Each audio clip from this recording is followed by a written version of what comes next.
Hello. Did you unmute it? Yeah. Hello. Can't hear you. It's breaking up a little bit. Can you hear us now? Oh, yeah. There you go. Much better. All right, perfect. Okay, so first item on the agenda is to discuss the hauler's permit for Marchand LLC. And I see Ernie's here. I see Mike is here, Junior, the owner of the company. Yeah. All right. And Sarah. Yes. All right, and Sarah. Yep. Excuse me, you're here for this issue? Yes. I'm helping with the permits. Yeah, it's Okay. extremely hard to hear you guys. Yeah. You guys are garbled really, really bad. Yeah. No. Take it over there. No, it's Oh, them. them or- Yeah, them. No. Mike, you guys need to be quiet, please. Yeah. To the board, yeah, you guys are garbled really bad. Any better now? I can't understand you. Yeah. Sorry, I can't either. Yeah.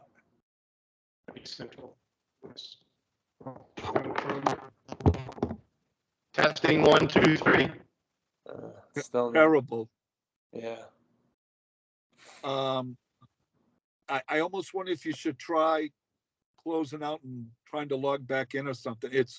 Or just you have really bad Wi-Fi connection at the library. I'm not sure, but Oh, try logging out and coming back in. Just a minute, thank you. okay. Thank you.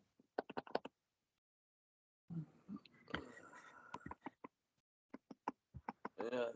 Let's see. Mike, Just- you guys have, listen, you gotta mute your microphone. Because when you two are talking to each other, everybody's hearing everything you say. Oh, okay. Just put a mute on your microphone. Leave your video on. You want me to mute it now? Yes. All right. Not to tell you what to do, but just introduce Sarah as what her position is. I'll let Sarah introduce herself, Okay, thank you. but we'll do that. We're muting.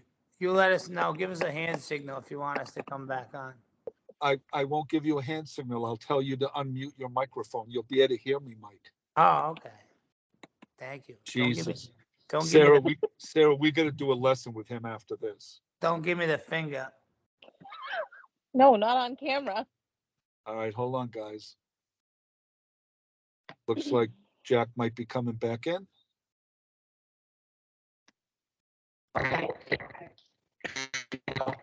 Yeah.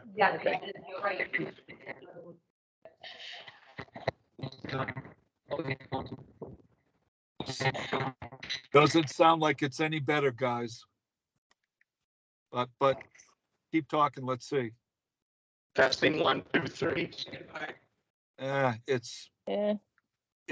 just sounds like you've got a lousy Wi-Fi connection. It could be the wire to that speakerphone. I have the same problem at work. Oh, maybe you got a problem with the wire. If there's a kink in it or something, like, headphones used to do back in the day. Hey, it's Jen at the library. How are you? Oh, that's so much Good. better. They're having a. Is that better? We're getting. Yes. Oh, great. Oh, that might be okay. I think, is the sound okay, Sarah? It sounds very Yeah. good. It was very, very feedbacky and garbled before. That's crystal clear. Yeah, good job. Good idea. And I'll send you guys my technical assistance bill. Yeah. When in doubt, reboot. I'm just gonna tell you so you don't have to get to pay the bill. Yeah. Very true. Just give my bill to Joyce, please. Okay, so, back to our discussion on the Marchand Paula's permit. Thank you all for attending. I understand all your paperwork for 2023 is now complete and in order. Yes. My understand that it is, and I'd like to give Sarah an opportunity to identify herself. She has been phenomenal. Sarah, take it away. Hi, so my name's Sarah Cashman. So I've been helping with the permitting process for all the different towns, trying to get things in order. I've got about 15 years worth of solid waste experience in the industry. So I've done this quite a bit. I used to work for Noonan Waste. So I'm familiar with the process. So I'm trying to get everything up to date and current and streamline the process going forward. So it shouldn't be an issue.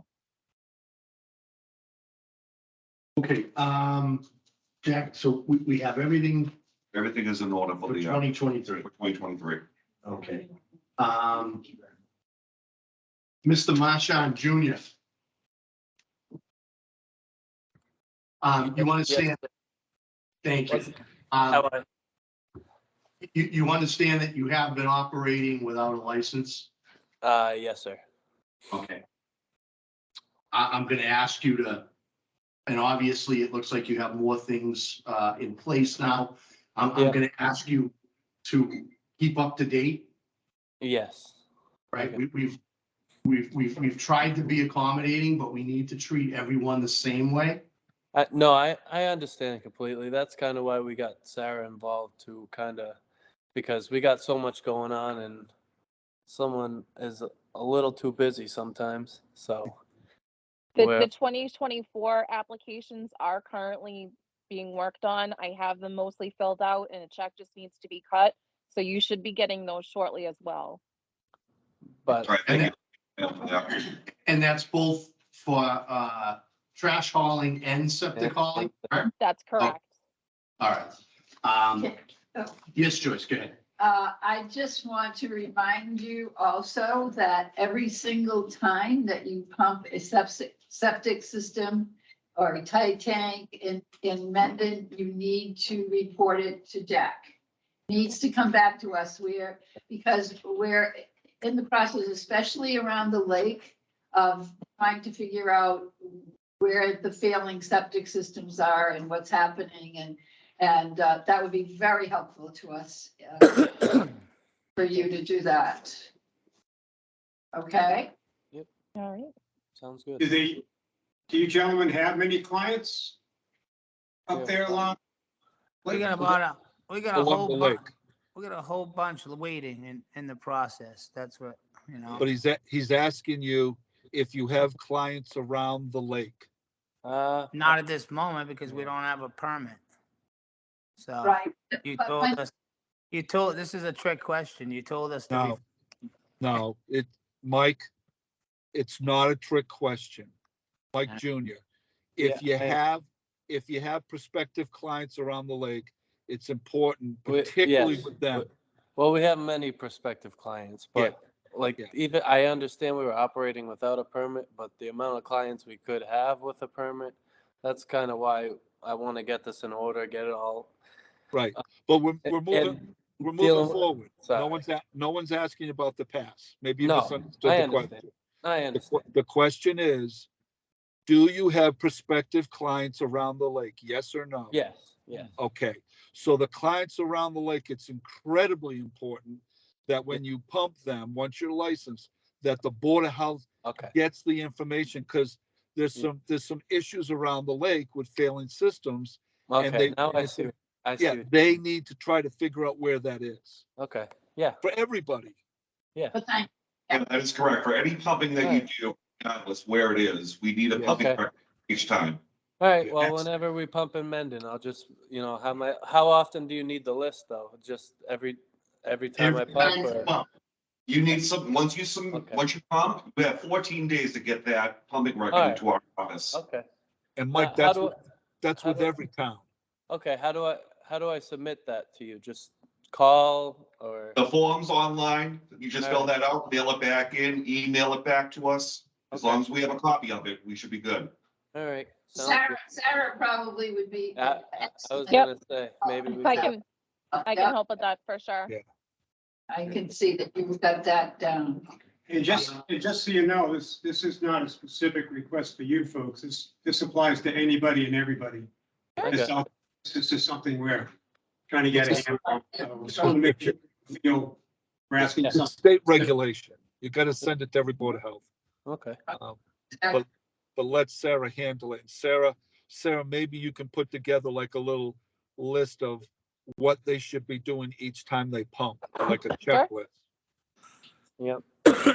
Okay, Yep, I can definitely do that. but yeah. Sarah, Oh, sorry. Sarah, do we have a direct contact number for you and an email for you? So I know that Jack has my email, but I can definitely send over my information. Absolutely. Yeah, no, I would appreciate that. So that way there, we don't have to, we can reach out to you directly if anything is missing at any time. And Yep. we can answer right away.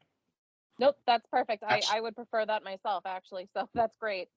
Yeah, no, thank you. As would I. Where the disposal company's name, where they're taking them. They're taking it to the Uxbridge disposal. I do have their authorization agreement on with their permit. Correct. So they're all set. Thank you. Yep, I had reached out to the commissioner over there a few times. It just, with Thanksgiving, I had trouble getting, we kept missing each other, but he did send that over, so. Okay, so, And we'll be in Blackstone next. okay, at this point, as far as we're concerned, we're gonna approve 2023, Correct. fellow board members, Mhm. right? Everything is in order? Okay, so we will take care of the signature part of that tonight. Thank you.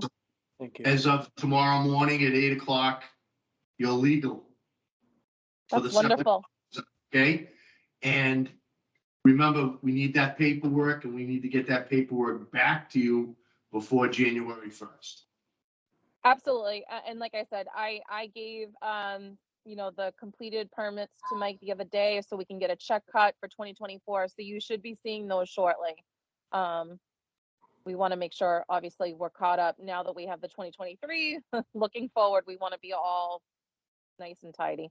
Yes, and I like seeing you guys all together, but I see you guys as less as possible. I'll take it personally. I have one question. That means you're gonna be a good boy. All right, so can I have a motion to approve this license? I move we approve the license for septic haulage from the Marshman. All right, I'll second the motion. and all in favor? Aye. All right. Aye, Motion is passed. okay. So Mr. you're all Chairman. set? Thank you. Mr. Chairman, just as a matter of housekeeping, I'd respectfully ask that the board also take a vote based on the vote you just took to remove the cease and desist order that you did have in place. Absolutely. And if you like, we could send you correspondence to that effect first thing. tomorrow. I think as long as if you can someone can second a motion to that and take it, I'm good. I move that we take the cease and desist order off of their record right now, and I'll second the motion. All in favor? I, Aye. Motion is passed. I Done. appreciate that. Excuse me, I have one question. Yes, The portable toilets, does that have to be also reported like the septic systems, or is that separate, or how does that Oh. work? That's also considered a pumping, so that will also need a pumping record. Okay, all right. Good. right, it's 14 days. Yep. Sounds Okay, good.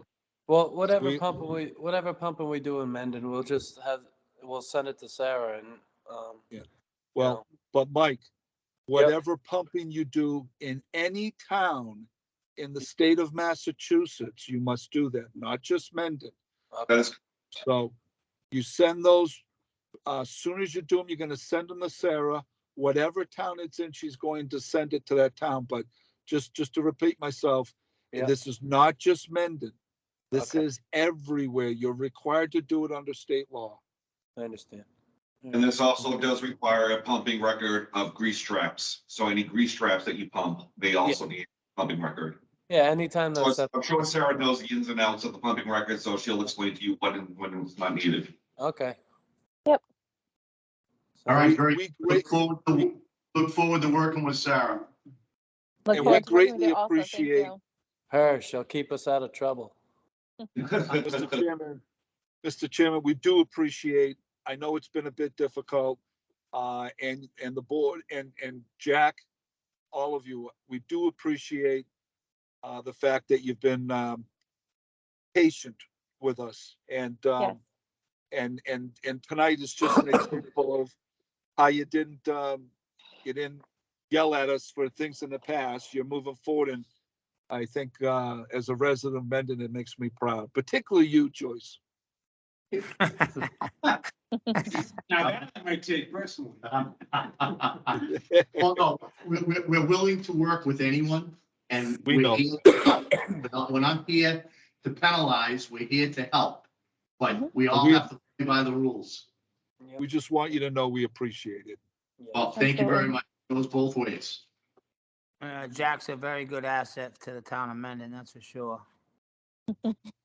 All right. Oh, We thank- request permission to leave. Mission granted. All right, we'll be looking for the 2024 paperwork.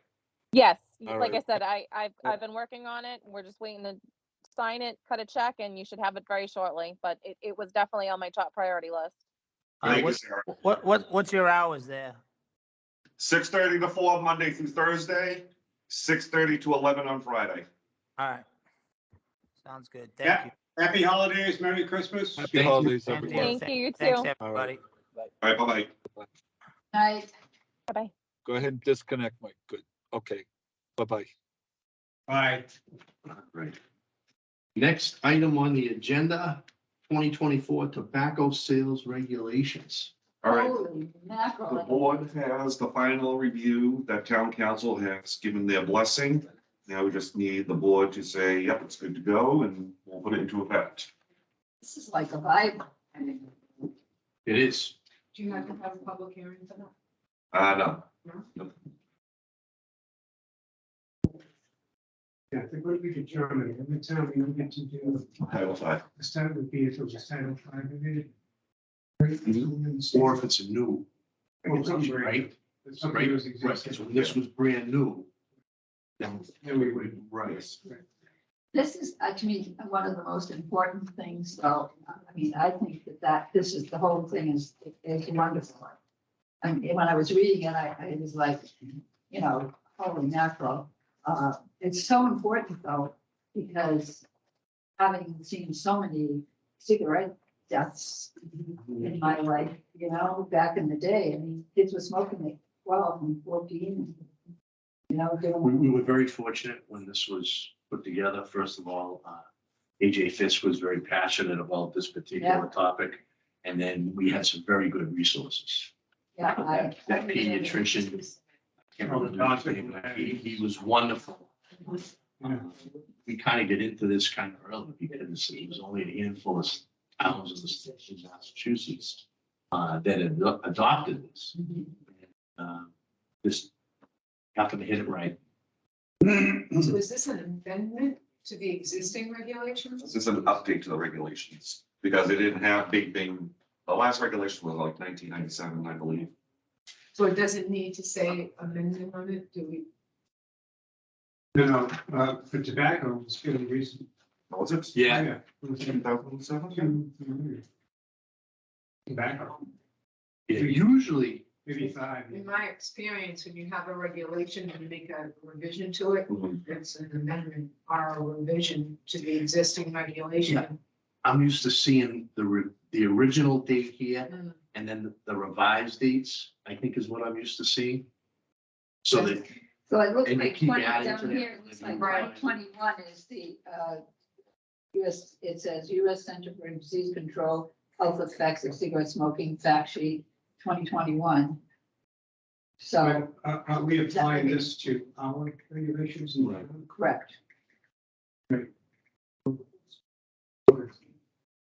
Yeah, I think the only thing that I'm used to, in like in our well regulations, I believe it says the effective date and then the different times that they've been updated or revised. It's listed. I think that's the way that I've seen it, but even with well regulations, we can update them and them. Mhm. Because they already exist, we don't have to go before the, have a Public hearing. public hearing. Because that's what I wanted to see. Yeah. But these don't go back that far. These Oh, are 2017. really, Yes. Before COVID. Yeah, yeah, 2017. okay. So And then those were. I think that would probably be the only thing that I might want to change then, is to list in the back where it says effective date, what our original date was. And then the fact that at this point we're, whatever the appropriate word is, whether we're doing an amendment Revising or amending. or revision, so that those two dates are present. Mhm. Everybody on board with that? Like I said, I believe that's the, in fact, the well regulation. I think it's on the front page. You don't have a copy of our current regulations in here, do you?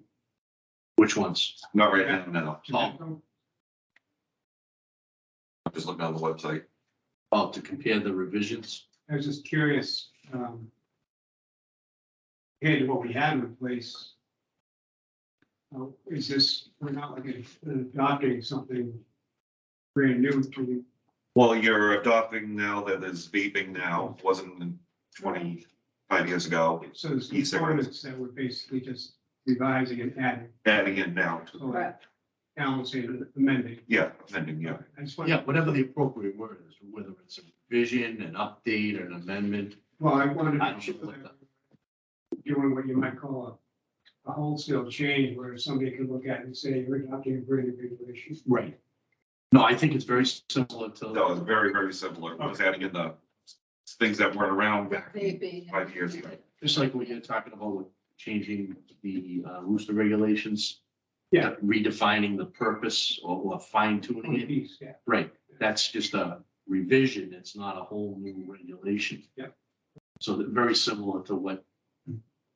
And, you know, the well regs are the same thing, it's, Well, it would be nice to just see what our existing regs were and looking at how yeah, this is incorporating into those regulations. Well, when I did give the board, when I first started doing this, the highlights of what was added with the copy fuel regulations. Right. So the board would review. I have it in my file. yeah, I'm sure if I were to go back, I would pull mine out too. I don't have it with me. Right, Um, but I think having, this took me like 3 hours to go through and Yeah, And as I recall, it's very similar to everything that we did before, except for the, like you said, the vaping. cigarettes. And the e-cigarettes, yeah. So as this is presented to us, is this basically our regulation, just some Yep. things in it? Correct, that inserted, Reflect amendments, yes. so as opposed to, okay. Additions, yeah. Got it. Yeah. Because they weren't doing that before. No. This is a totally new, Yeah. Yeah, because I'm trying to think when our first regulations, they were vaping. But I think the only thing that we had included was flavored at that time. Might have been, Yeah, now flavor's outlawed in Massachusetts, Right. so that's in there now. yeah. right. Okay. Bottom line, it keeps the standard, of the state, Right. Okay, so I'm cool with that. again, I think the only thing that I would do is on the back page here, effective date is list the date of the original Mhm. regulation. And then do we want to call this an update, a revision, or an amendment? I would say an update. Update, good? Oh, yeah, I Okay. agree. All right, so updated or revised on, and it, take effect January 1st. Okay. Yeah, it's good to have, to distinguish that, so we're doing it, like you said, to have the initial adoption date and then the update date, just because, you know, when we're all gone, it, you know, it may be confusing to someone if they said, well, geez, why are there two sets of regulations? You know what I mean? So to distinguish it either by, you know, the way that you described, or just to call it an update to, will clarify things for people in the future. Well, and I think another thing that we found is sometimes a period of time goes by and we haven't like re-looked Mm-hmm. at a regulation, like the well regulations. So it kind of a reminder that, well, geez, we haven't really put our eyes on this for 3 or 4 years.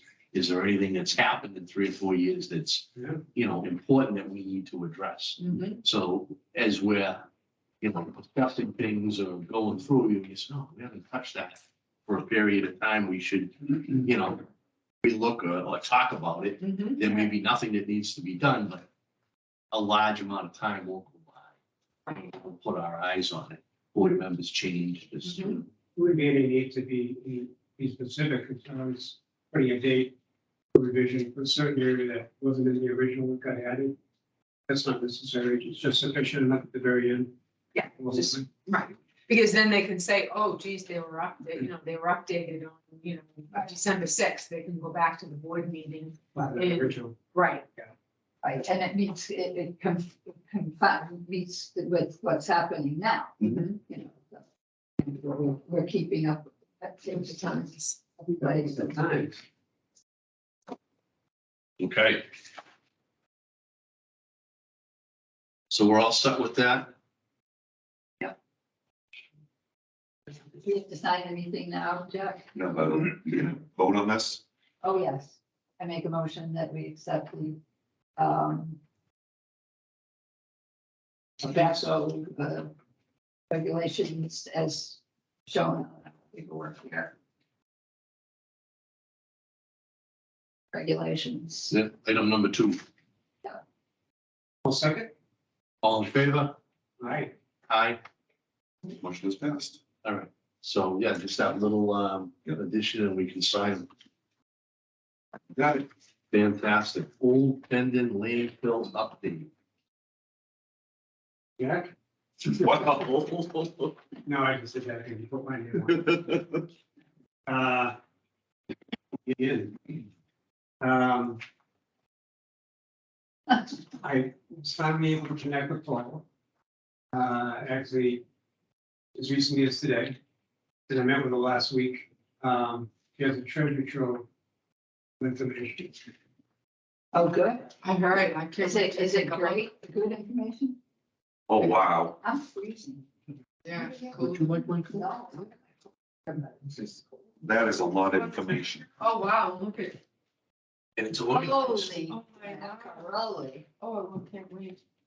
it's not, you know, cardboard. Yeah, Not that- really. Not that we need to go through the course right now. At some point, we can sift through it. Some of this information may be duplicate information to what we've already uncovered ourselves. But what was really great, what was done is she provided a chronological. Yeah, with all their numbers. Line. Oh, That's wow. good. Ooh, I love it. Yeah, and this was started, first date of the document starts in 1971. Is where she was able to start to pick up things. Now we know that the landfill as a whole historically started back in the 50s, Yeah, but, you know, back in the day, that was before me. yeah, and they, you know, document keeping and record keeping was, you know, not But really. not the way. Yeah. No, I was, I know, the handshake and Yeah, that was it, that was it, Yeah. you know? So. That's awesome. Paula painstakingly went through this process and has kept it in order from the oldest fleet up through this documents as far as 2012 in that particular book. great. And today, when I met with her, she called actually yesterday, I think mentioned with Jack, actually, she found it on the box they had more files, and I said, oh, I'll come down and I'll see what else you got. She had another file of documents that she hadn't really been able to Right, put in chronological or the timeline, but thought that, we could at some point take the time and sift through and see what might be of value out of that file as well. all right. What a treasure. Yeah. One of the key things that I think we've all been trying to find, The think post we don't have it. agreement, I believe, and they defer to you, Colleen. Tell me if you think, reading Joyce for that matter. That might be it. This is actually the second page, it's just references on there. That'd have been the one thing that they've been alluding us for quite some time.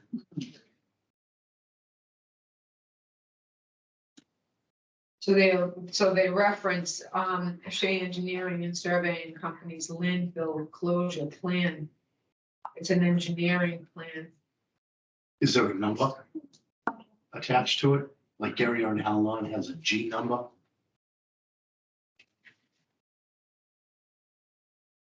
I don't know. No, She, it has the date. And then there's a revision date as well.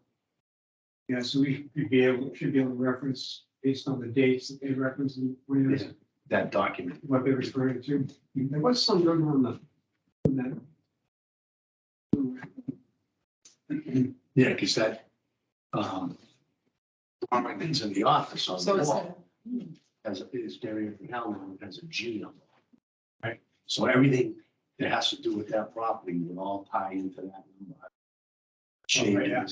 did a similar thing. so it does reference that the town was responsible for 3 monitoring wells.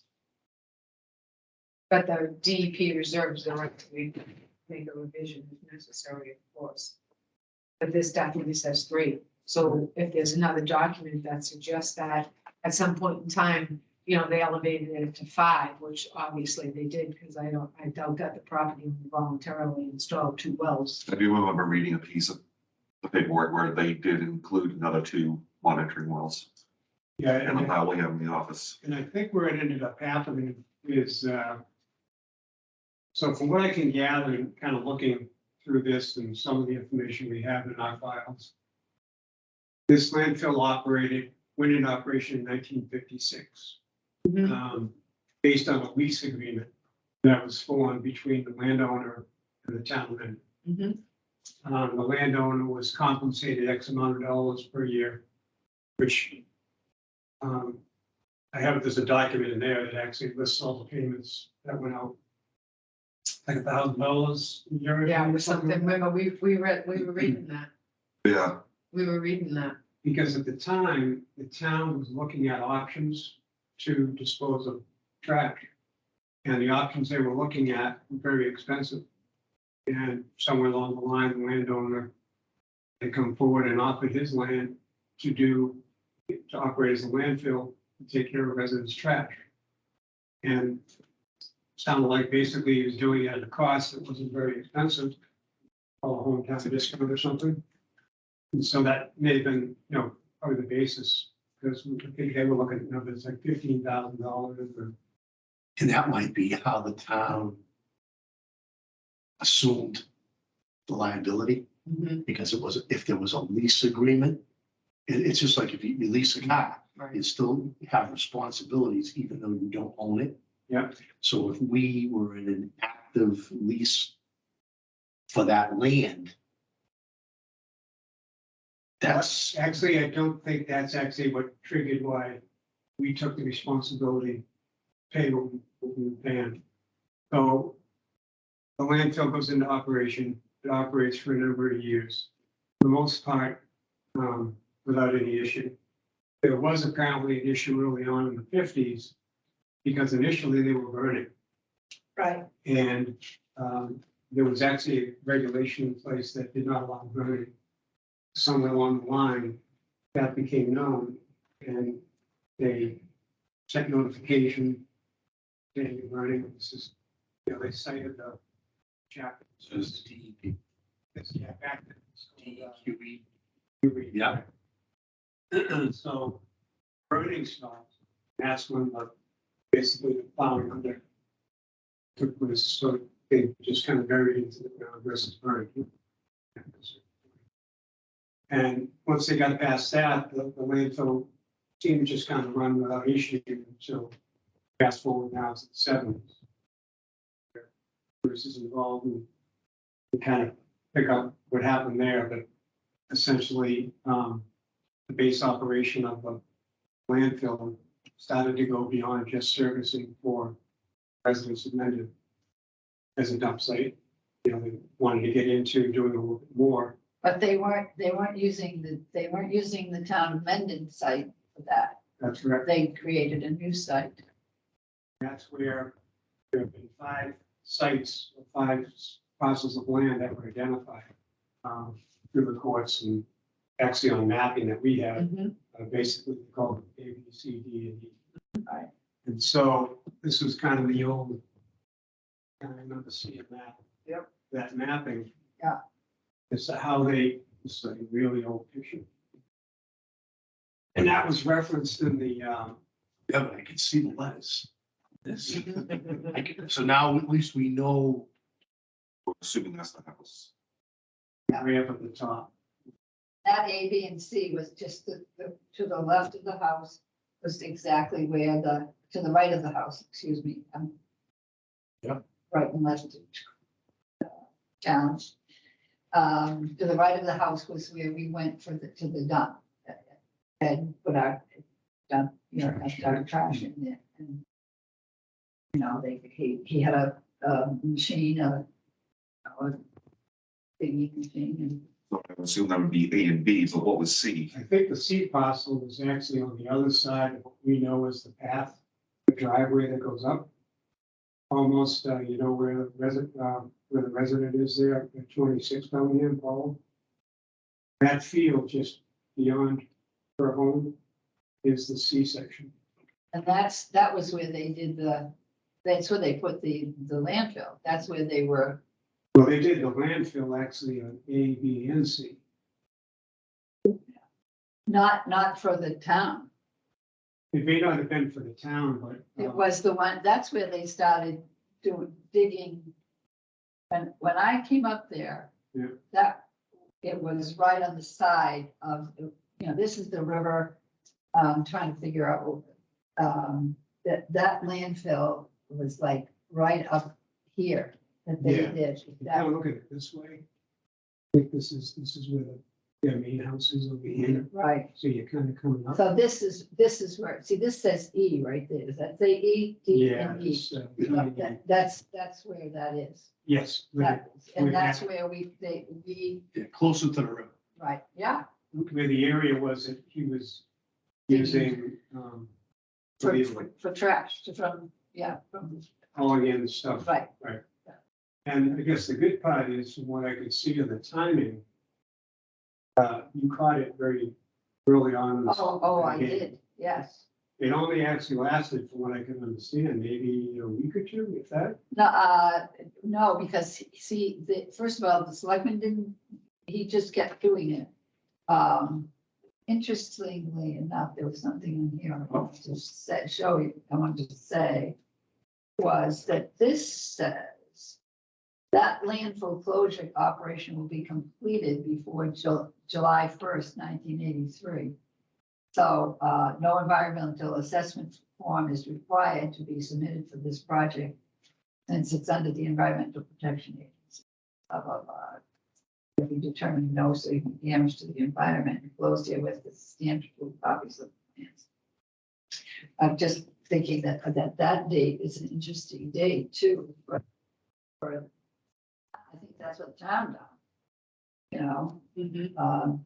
But to get on with what you were saying, what happened was they were dumping before somebody told me.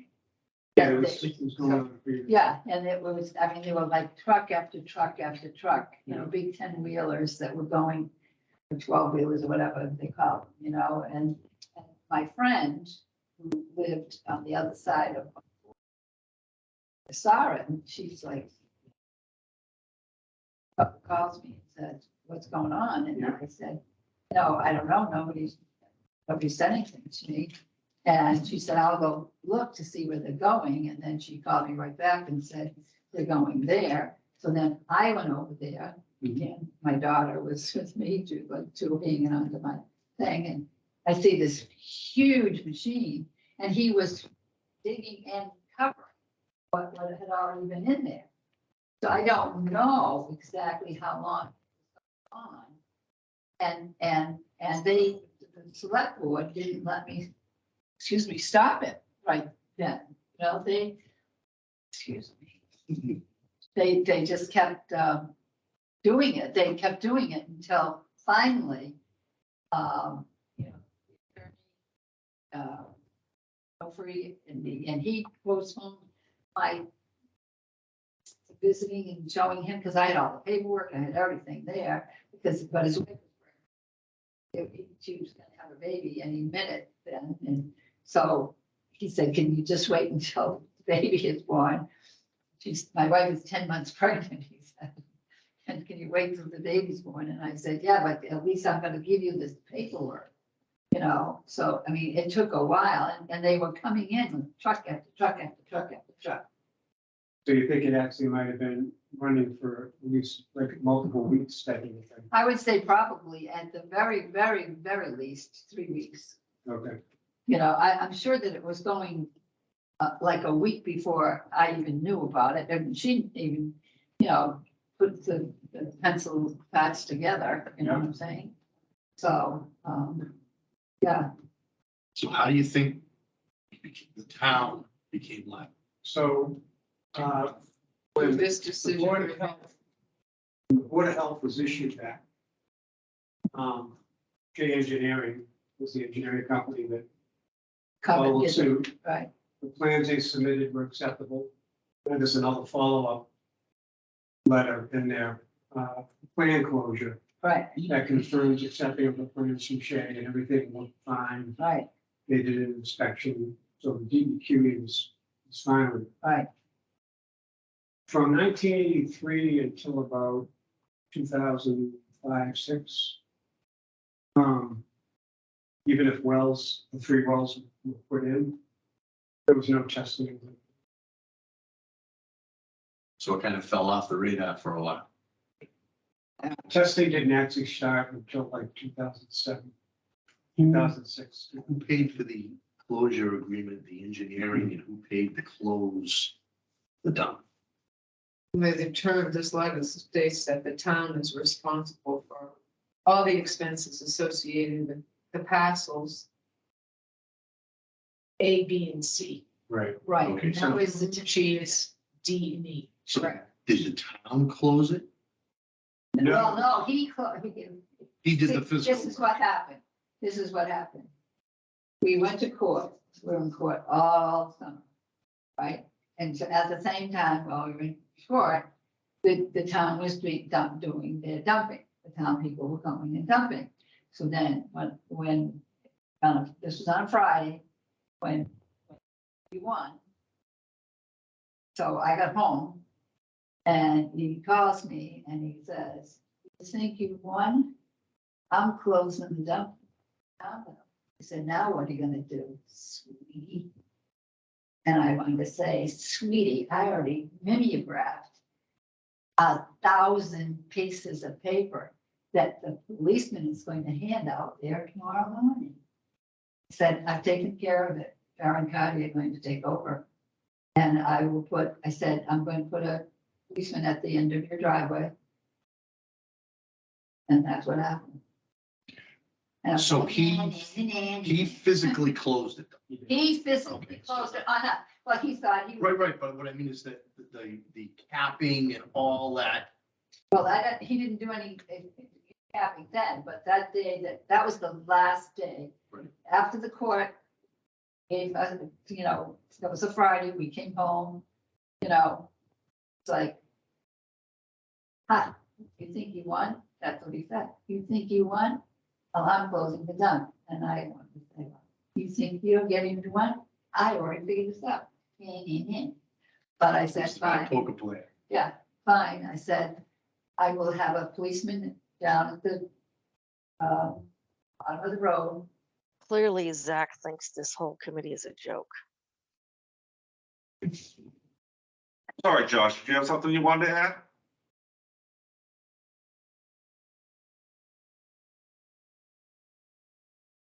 Yes, sir. No, I guess not. Yes, sir. So anyway, that was what happened. And so we never went there again. Went to Farron Carty. And then we started, Millbury was, I was on that committee for Millbury and doing all that. And then we started house-to-house pickup. And we had the first house-to-house recycling pickup in all of Massachusetts. I mean, they were doing recycling, but not house-to-house. They were going to, different landfills and they would have areas where you would do recycling and stuff. So, yeah. Okay, so Mr. Ferrucci must have done the land work that needed to be done there to satisfy the closure agreement. And said there was a period of time where even if the monitoring wells were installed, there was no testing being done. Apparently not, until the 2000s. Wow. So then we started testing. Yeah, and I think in that process, it had been determined that additional wells needed to be put in. I haven't been able to see where that determined that. That may have been upon through the DEP and now at this point, the game called the may have done an inspection out there or look-see. Yeah, see, I was no longer anywhere near there, so I don't know. I can't tell you what happened then. And I mean, I actually thought that it was going on along the way we expected it to. Right. So at some point, additional wells were put in. It appears, I believe, through one of the plans, I think we determined there were, is there five or actually six? Five, okay. And there might be one on there that actually looks like it's a well that actually was probably was destroyed and replaced by another one. Okay. But it did appear that a couple of wells were put on a parcel that actually may have been outside the responsibility of the ABC parcels that were ruled to be the responsibility of the town. That's where we got into the conversation about, was there something here that should be adjusted, possibly as far as covering the costs of testing. Right. And to that, I know that we had reached out to Garris. I think you're still waiting. Mhm. So what we're trying to do there is to get Garris to do a meeting.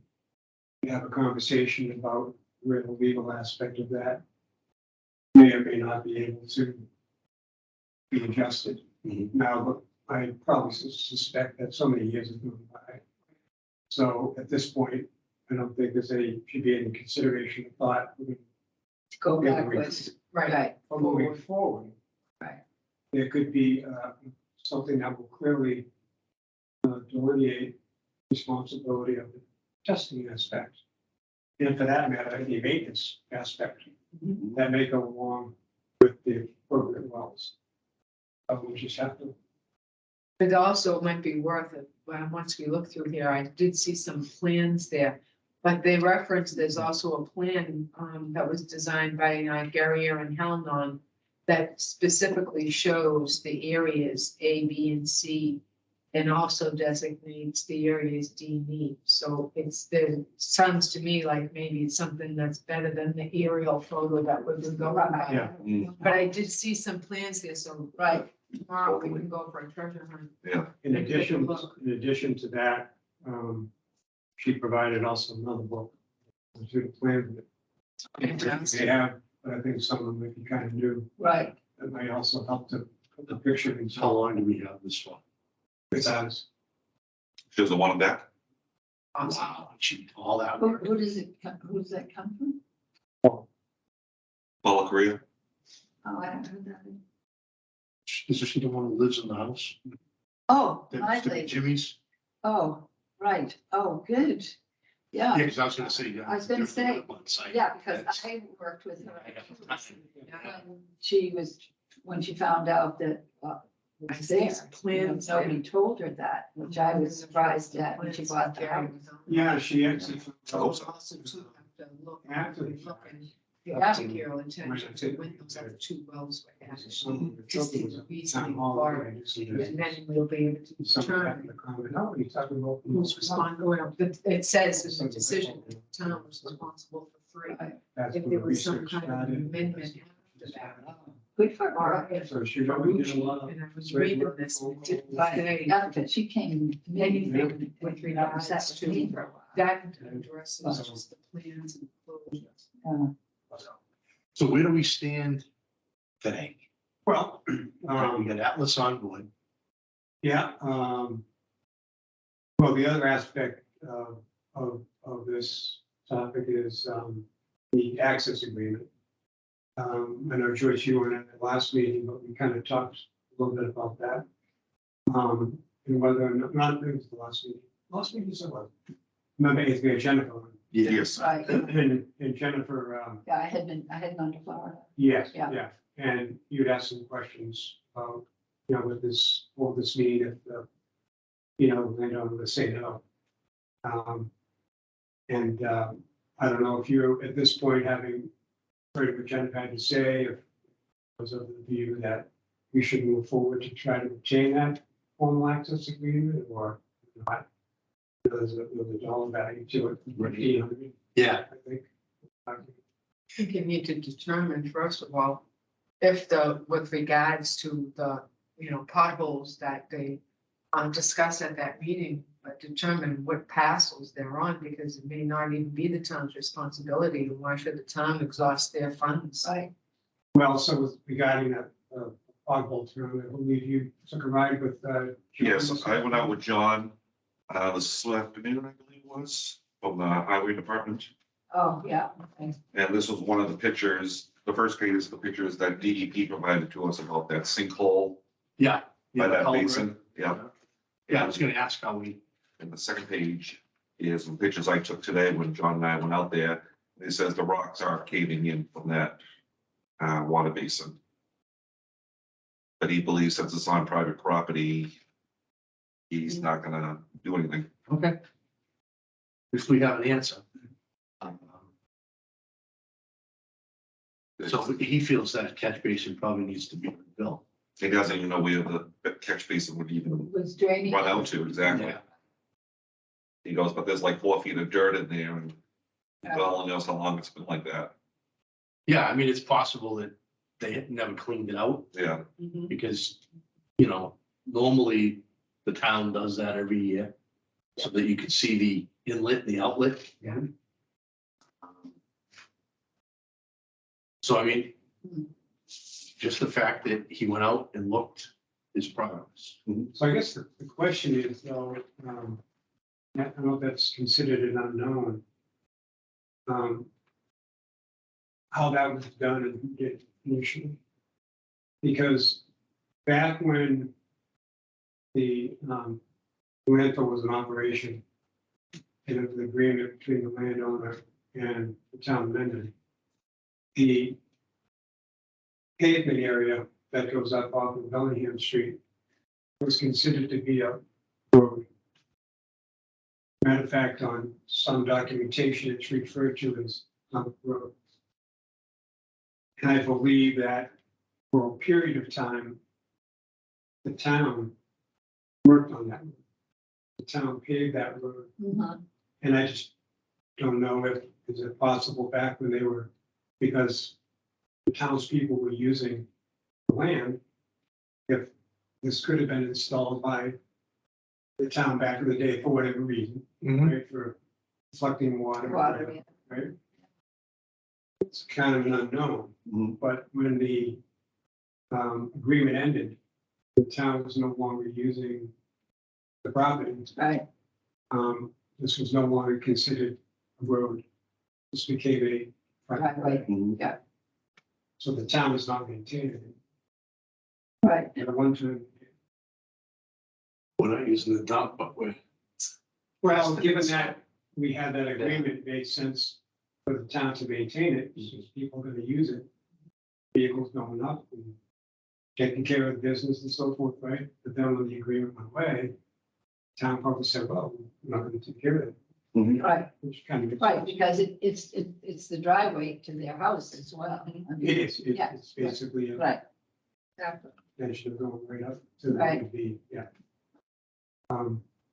But I've never seen any documentation that shows this, something like this would probably be in highway file. Right, If it Well, exists. yeah, I was gonna say, I mean, a lot of times you just, Mhm. you know, things would Did what you had to. bargain, do. you bargained.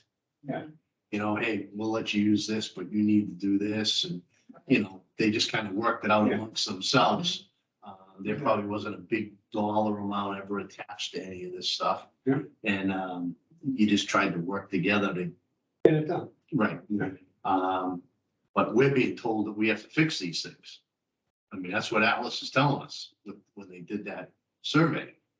Yeah, well, they raised a concern about this. I don't know if she was specifically saying we I had, thought I read that these things had to be fixed. was that in her report? That in the report part, maybe? Maybe, I believe we The were, inspection review? yeah, we were given instructions that we had to repair these things. Have you seen a copy of an inspection report when we did that inspection? She emailed it to the Board of Health. That's what she's had that email line that says, here's the report. You can't bring that up now. I don't think I can get my email from here. Okay. I can email it out tomorrow again. Yeah, I mean, I'm just curious. I don't know if I ever recalled seeing breakdown within that. If they were saying they were making a suggestion, if they were saying it had. I thought these are things that needed to be corrected. Okay. So, just like with the testing. Yeah. If we're not gonna get anywhere with the landowner, No, we don't know. I mean, you know, we're gonna have, well, do we know? Do we have contact information for who the legal landowner is now? And Cynthia Barnick. Yeah, and we have, yeah, that's Dean's daughter. Because the Barnick was the lawyer that first did the case. He's my son. So, Yeah, maybe we should look at what the recommendation was, if it was something that needed to be fixed, and dig that information up and send it to council to ask how do we have any responsibility? Well, that's that's the better word, recommendation. So Okay. Recommendation, or was it, you need to fix? all right, so the first thing we need to do is we need to pull up the report. Yep. Yep. So that we can refresh our memories as to what the language was. And we should probably, prior to Karis appearing in a meeting with us, forward her a copy of the report Yeah, and then discuss it with her. Along with, you know, the other things that we want to bring up. And get direction from there. and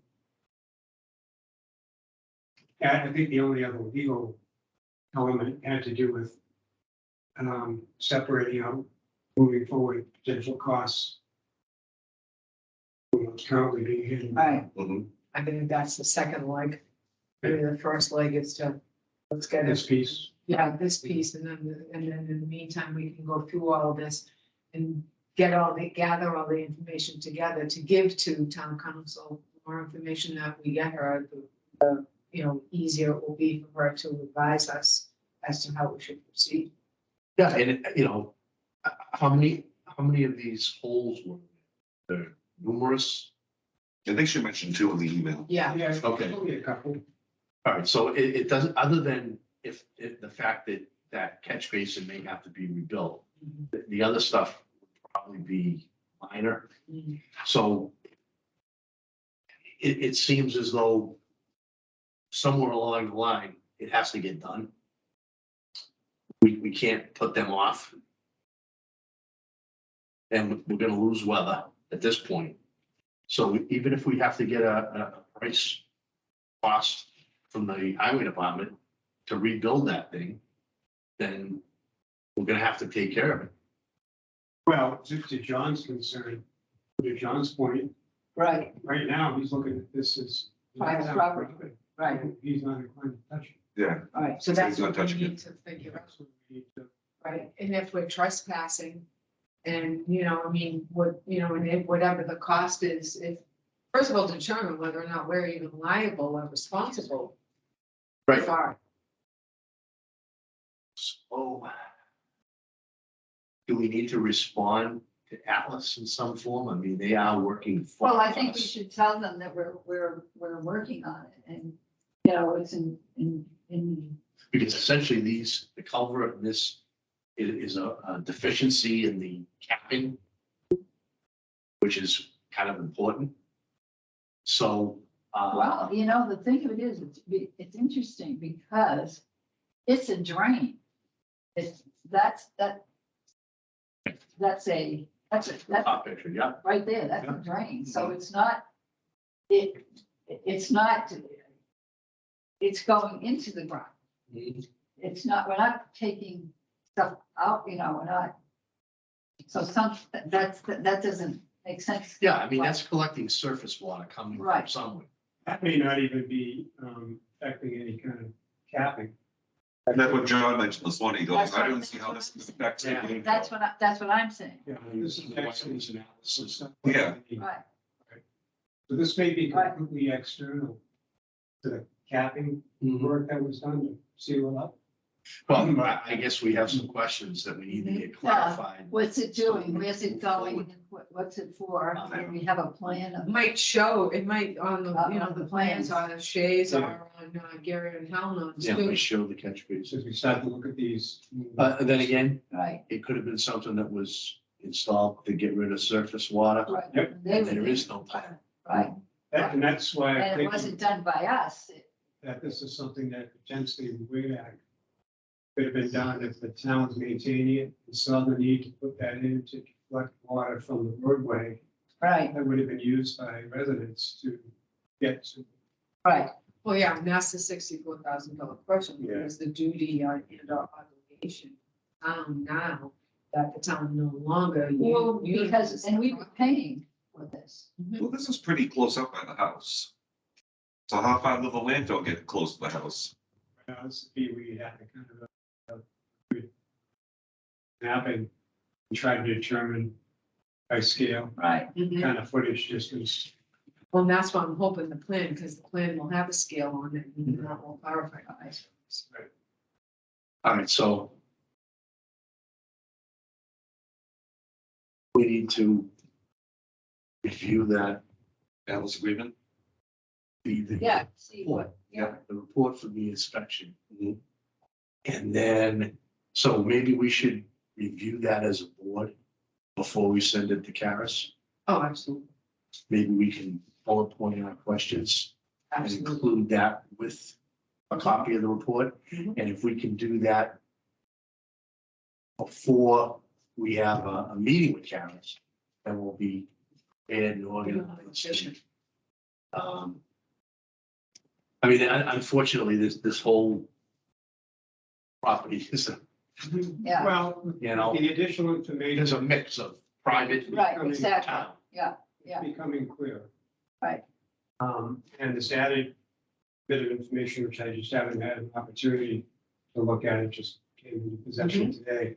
There could be even some further additional documents that help to kind of fill in gaps. Yeah. What was very interesting is there was a, you know, you've seen some of the court documents and some of the affidavits and deposition material. There was one in there that was very interesting. It was done by somebody they referred to as the master. It was almost like somebody who was given the responsibility to take all the information from all parties and make a determination, basically summarize the situation and then come to a conclusion. Because I didn't, again, not having seen everything in our office, cursory look, I didn't see that. You may find that document very interesting. Okay.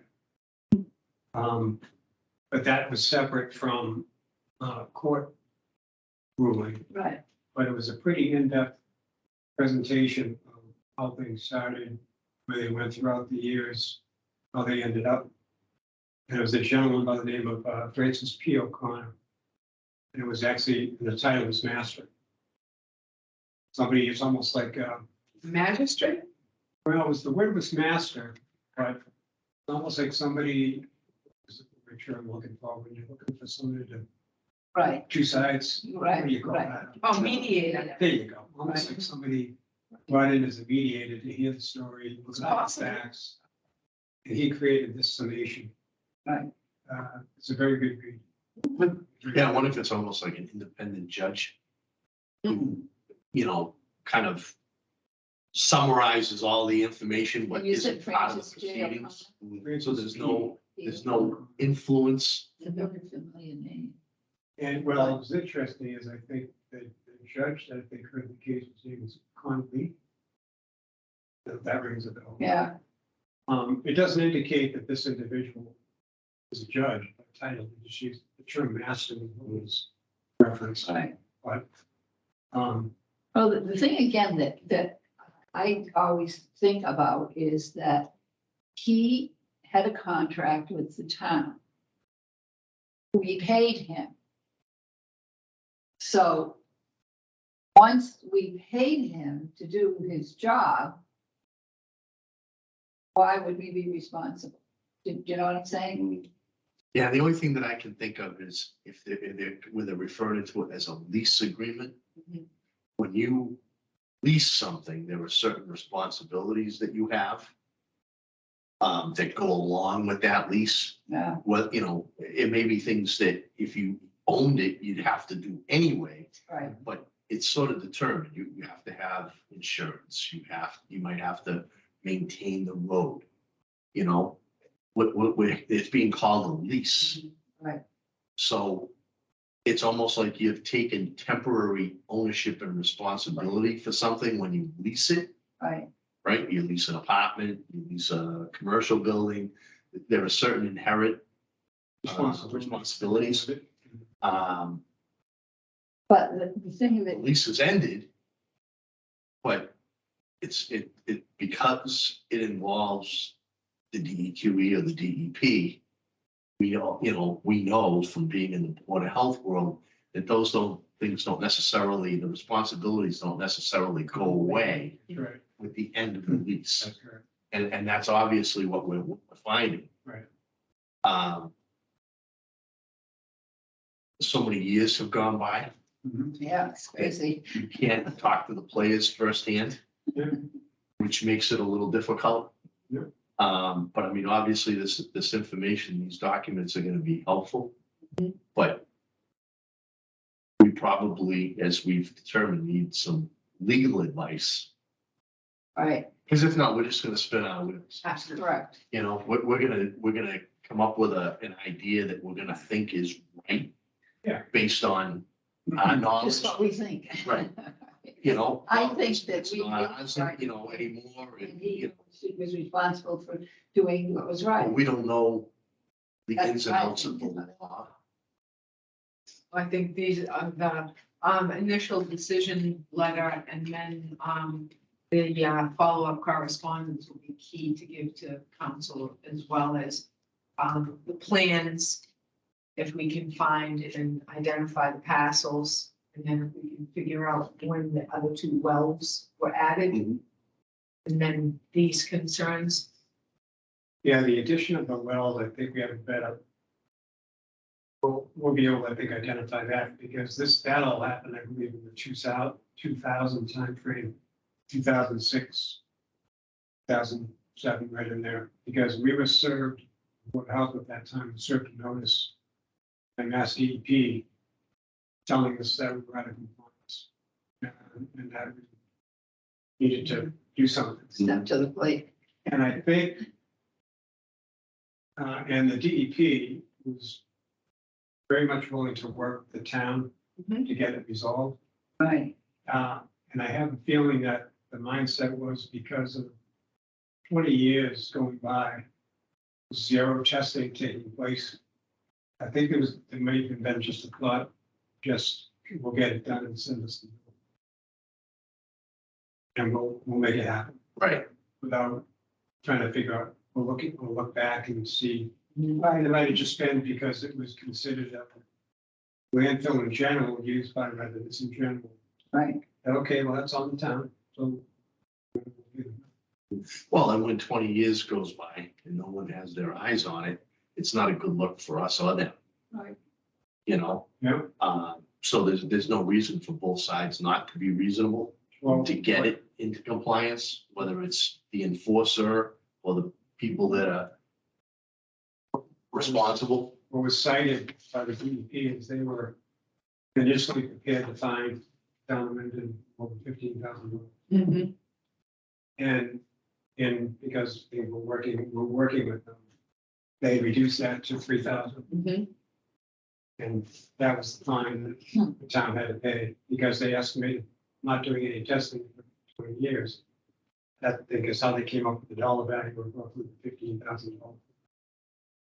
But they were willing to, because we were being very diligent at that point. I think Missy started picking up ball and rolling with it and getting things going, so Right. it felt pretty good. And eventually everything went into. Yeah, I mean, until something's on somebody's radar. Yeah. I mean, if we weren't talking about a budget item, I never would have known to this day that we have a landfill. Right, yeah. That's how it came to my attention. We were going through the budget. It's What's this landfill testing? Well, unless you were around and. Right, so that 20 years, Yeah. it wasn't like anybody was intentionally, Not Right. doing it. yeah, probably pure lack of awareness, especially if it wasn't something you had experience in. Right. If you came from a town that had a landfill and, or had a landfill that was out of, decommissioned or whatever, and you were doing testing. Yeah. If you came to the town of Mendon, that might be a question that you would have brought up. But if you never dealt with it, Right. it takes a while for that stuff to come to the surface. 20 years is a long time. Well, so speaking of things coming to the surface, that takes me to another aspect. Talk a little bit about the last meeting. We did confirm that on the assessor records, the local assessor records, there is some verbiage that exists with regard to that property. I think the specific verbiage that is currently noted on the assessor record refers to rear parcel of land being a cap. I think they use the term cap landfill. Yeah. But the verbiage, as I mentioned, is not accurate. Uh-huh. Because pretty much, it was kind of interesting, I don't know if I can find it here. Because it was actually stated.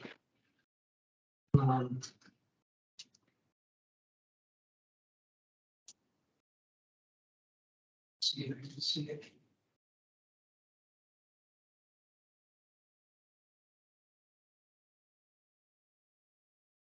At least too much to do. Yeah, I'll look for it specifically, but pretty much, and this was actually stated by the landowner himself in that deposition, information is in there, that virtually every part of that land at one time was livable.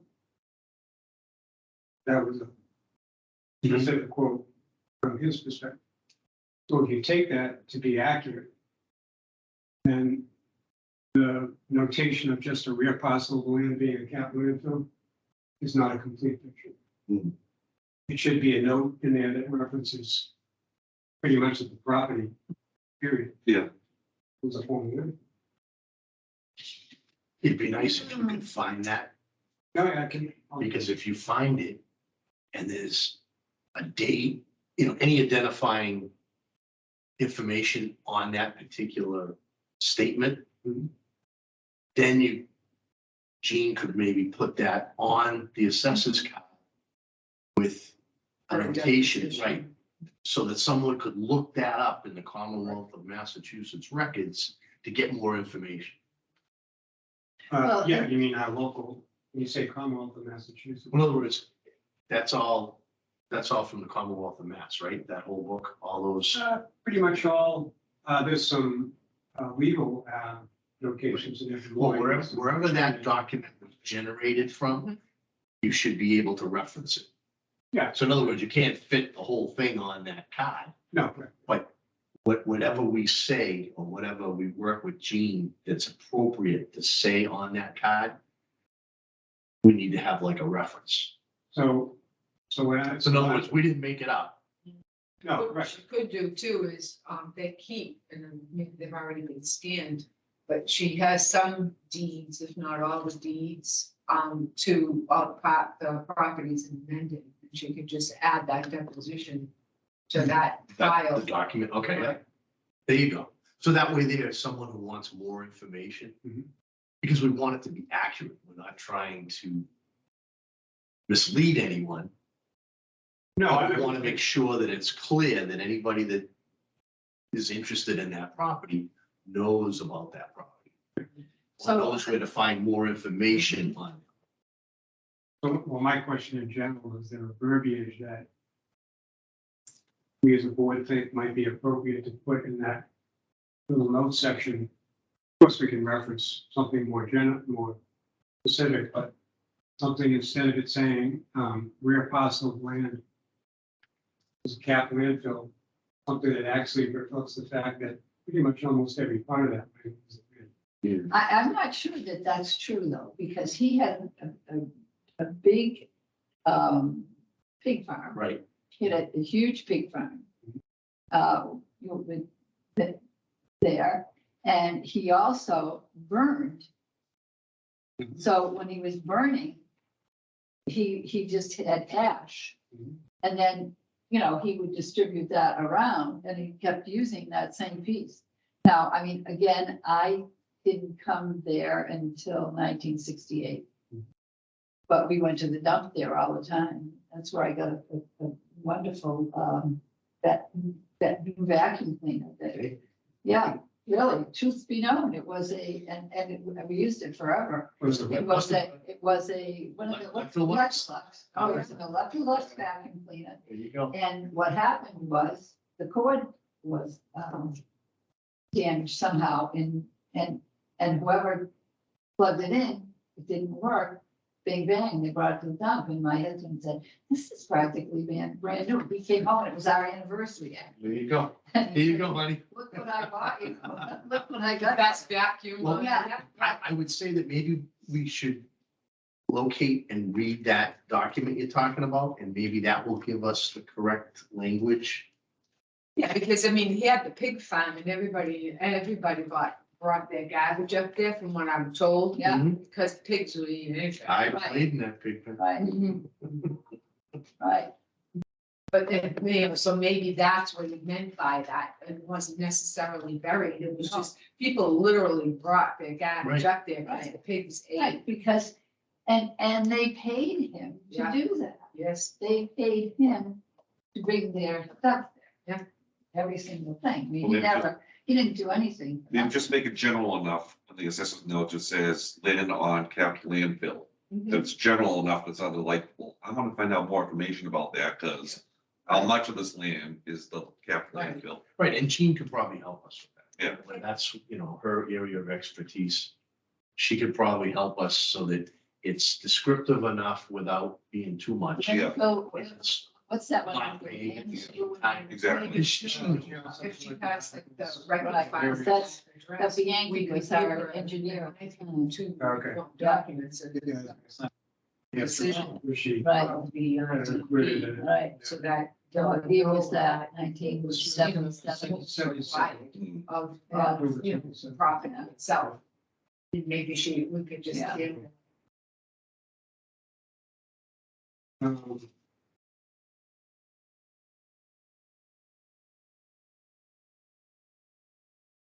So with regard to making any kind of recommendation to the assessor's office for a note change? I would like to read that, Okay, and then, again, I think whatever we come up with, run it by Jean and let her tweak it. well, it's not up to Jean.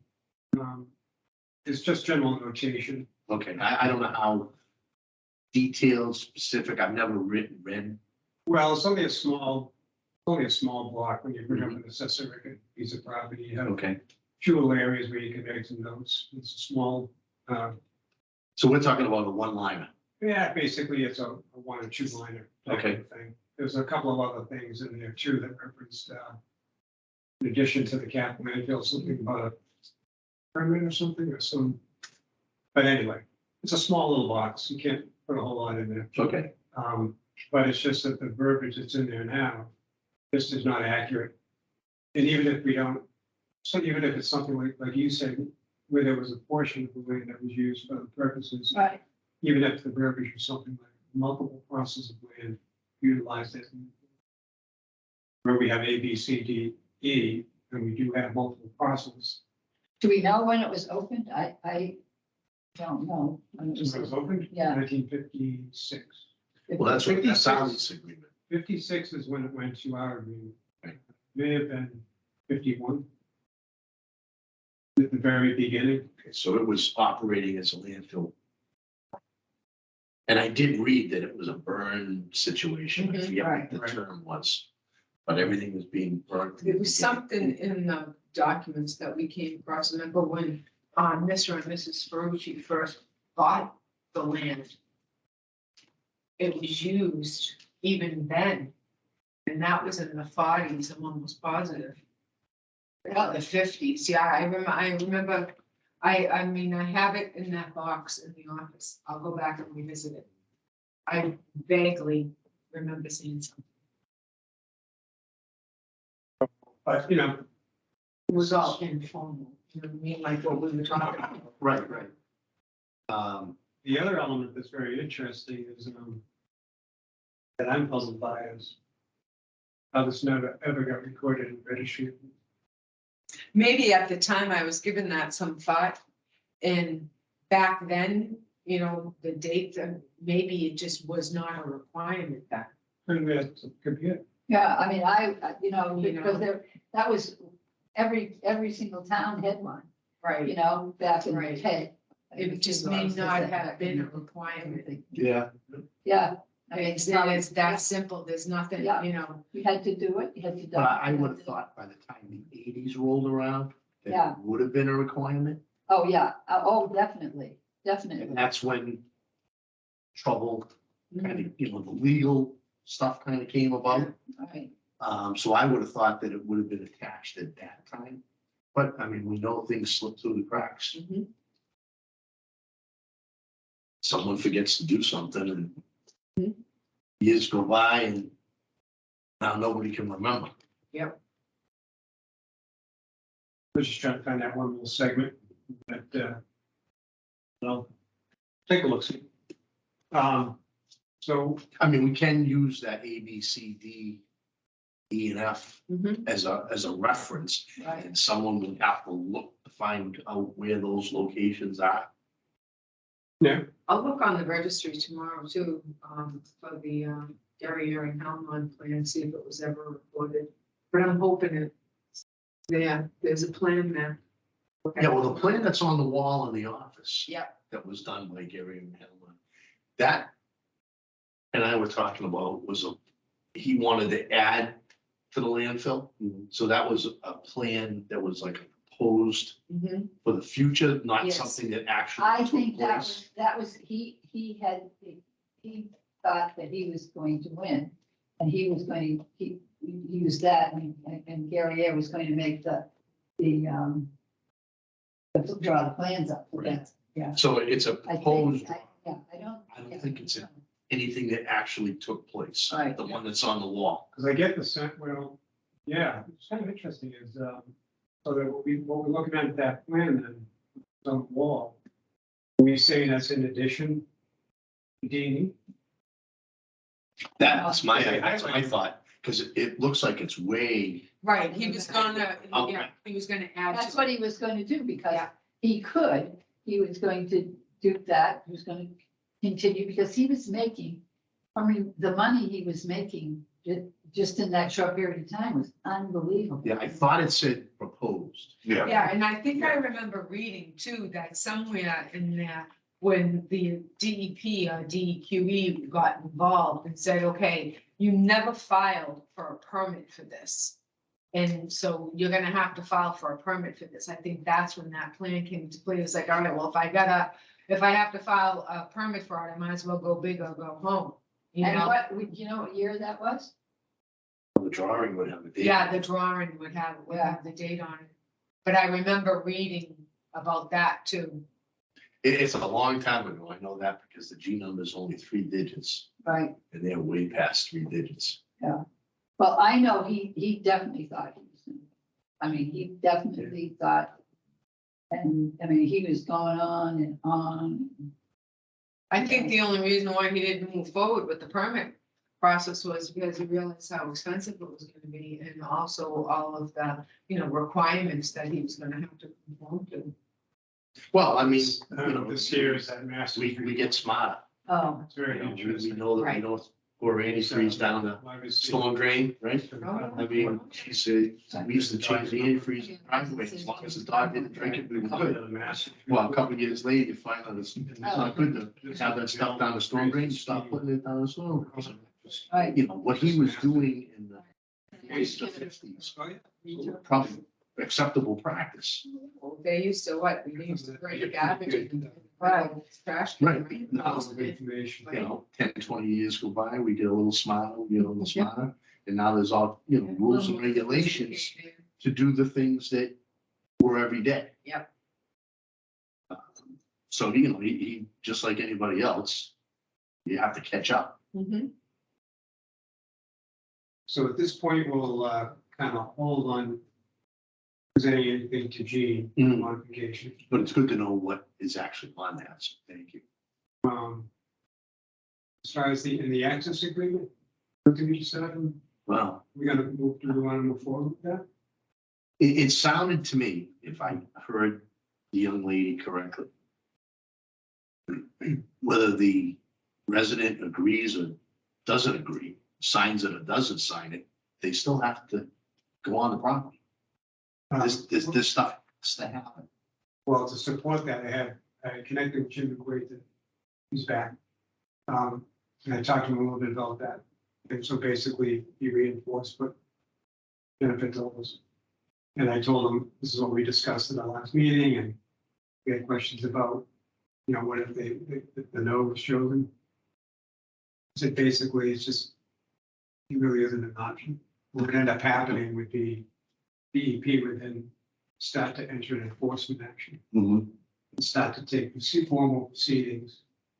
But it has to happen. There's no two ways about it. It has to get. So do we have to have an access agreement? Well, I think first of all, we should determine if we're even required, if that's our responsibility. And that's where we should consult with town council. if I have responsibility, We're talking about repairing the catch basin? No, I'm talking, Access agreement. to go Sorry. on the property. there's a document that Jennifer from Atlas had presented to us amongst a couple of things. One was this access agreement. We talked about at the last meeting that basically was a formalization of having something in writing that the landowner was giving access to Atlas for all the needs it would need to do, whether it be testing or inspecting or what have you. But the document, it was a yes option, it was a no option, where they could say no. And that led to the discussion of, well, if they say no, Because we have to pay $1,500 to have this agreement generated. I remember.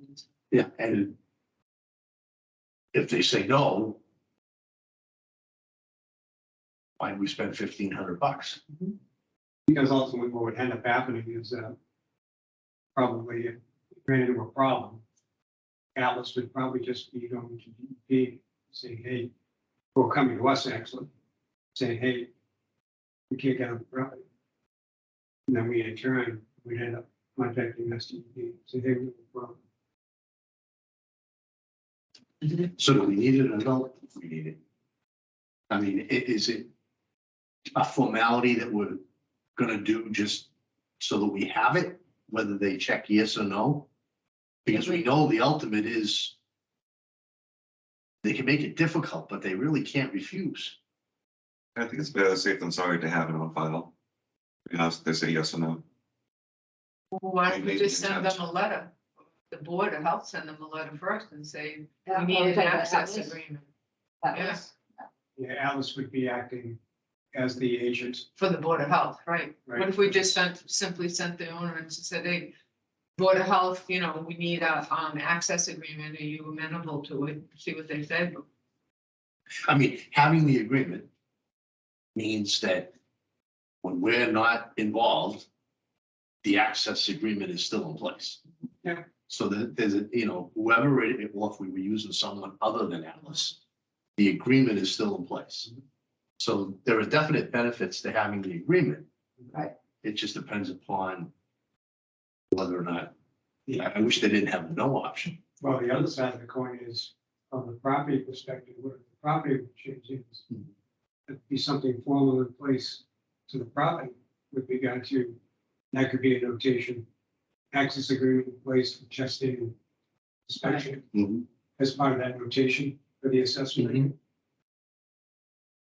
Well, interestingly enough, can I Please do. talk about this? Yeah. This is really interesting to me, is that, it says that he had a pig farm there, which I knew it was huge. At various times from 1950 till the early 70s, when the pig farm was virtually discontinued, Ferrucci obtained garbage from various sources to feed the pigs. He had a contract with Mansfield from 1951 to 1953. Then he had also had a contract with Town of Milford from 1953 to 1963 or later, which required him to collect garbage house to house and carry it away. No hauled garbage to his property. He hauled, it looked like no. He hauled garbage to his property. Milford had its own dump for rubbish during these days, although there was not supposed to be rubbish mixed with garbage. There was always some mixture. Material was spread out for Ferrucci's pigs, and after they had eaten whatever was left, he burned or buried. Mr. Ferrucci's purpose in making these collections was to obtain garbage for his pigs. The collections of mixed rubbish was incidental. He was collecting garbage from Cushing Hospital, Pondville Hospital, Wrentham State Hospital through the 50s and brought it to his property. He obtained garbage from the First National Store chain and from various residents. More often than not, there would be some rubbish mixed with the garbage, which Ferrucci would burn or bury the hogs after the hogs had eaten. Always, Ferrucci's purpose in either accepting these materials or bringing them to his property was to obtain food for his pigs. At no time before October 1956 did Ferrucci accept or collect rubbish without garbage or accept collected rubbish except for incidental stuff. So he didn't have any kind, it wasn't considered a landfill then. Until after that. Beginning in October 1st, 1956, Ferrucci permitted a portion of his property to be used by residents of the town of Mendon and commercial enterprises doing business in Mendon for the disposal of their rubbish. In August 1956, the selectmen agreed to pay Ferrucci a rate of $1,000 per year for the use of at least a portion of his property as a dump beginning in October 1st, 1956. The property continued to be operated as a dump. The townspeople from that date until at least mid-1975. So that's when, he started doing his, to prevent, see, then it says, Ferrucci frequently complained to the town authorities about dumping by people up from out of town, and the town took steps to prevent or discourage this. The town paid Ferrucci annual rate, which increased as the years went on, so it's $3,000 a year after a while on the town report. Blah, blah, blah. I think actually to address that issue, I think the town had to do something with the bylaws. So that was in tenet for what you could use it. Right. Until approximately 1971, the rubbish was burned, then plowed under. Therefore, burning was discontinued. Thereafter, burning was discontinued, and sanitary landfill method was used. The town of Mendon supplies the bulldozer and a bulldozer operator once per week in connection with the contractor retained by the town of Mendon.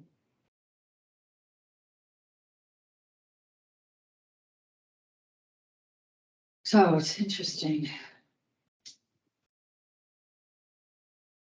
And so he talks about here, two distinct areas of which probably were used by the town of Mendon.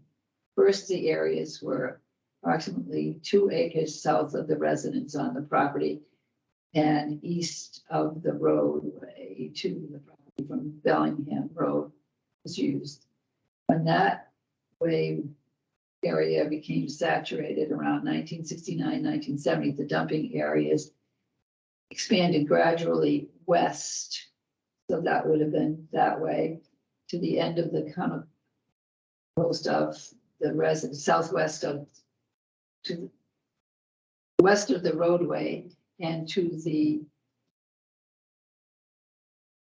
southwest of the residence. I think that was the area on the other side of the drive. Right. Okay, in 1995, in course of the contract, which entered into the business in the Greater Boston area. So it's 1975, right? The compacted rubbish. Let's see. A business term from Greater Boston area, compacted rubbish was trucked to the Fuji property from sources outside of the town of Mendon. Fuji was paid for this. The rubbish was baled and carried in on a flatbed truck. Also in May 19, he opened a third dumping area on his property. He converted that area to approximately 8 to 10 acres north of the first 2 acres of the and acres, 2 acres and of the residence. North of the first 2 acres and of the residence. So that was the one that I'm talking about. That back of, what's her name's house, Paula's house. Okay, I was thinking that would be the parcel that was up there. No, I think this is an area that which was used until the time for growing of corn and alfalfa. We used to do that. The aforementioned compacted and baled trash was removed from the flatbed truck and placed in the areas which had been excavated a depth of not less than 10 feet and was covered over by dirt. Fuji used a bulldozer and front end loader for this operation. All of this stopped on May 27th, 1975, as a result of a preliminary injunction from the court. So see, he was preparing another whole area. Yeah. You know. That's interesting. Yeah, it's hard to explain, but, you know, and so that was 95, and then we were in court for that whole time. I mean, 75. Yeah. I'm tired. My sister-in-law passed away this week, and last week. We had a funeral and thing on Monday, and my granddaughter just had a baby, new baby, so I'm gonna run like constantly all the time. Okay, so in that situation, we obviously need to discuss this further. And Well, you see, because he had all contracts with other towns for doing the junk, the the garbage, yeah. garbage for the pigs. And then we entered into it and paid him, you know, $1,000 in those days was excellent, you know? Oh, yeah. Because I just looked at my pay stub for what I was getting paid to run a hospital when I was at Burbank in Fitchburg. It was, I was 20 years old, couldn't even sign my own op permits, and at night once in a while, I was in charge of the whole hospital. I made $2,700 a year.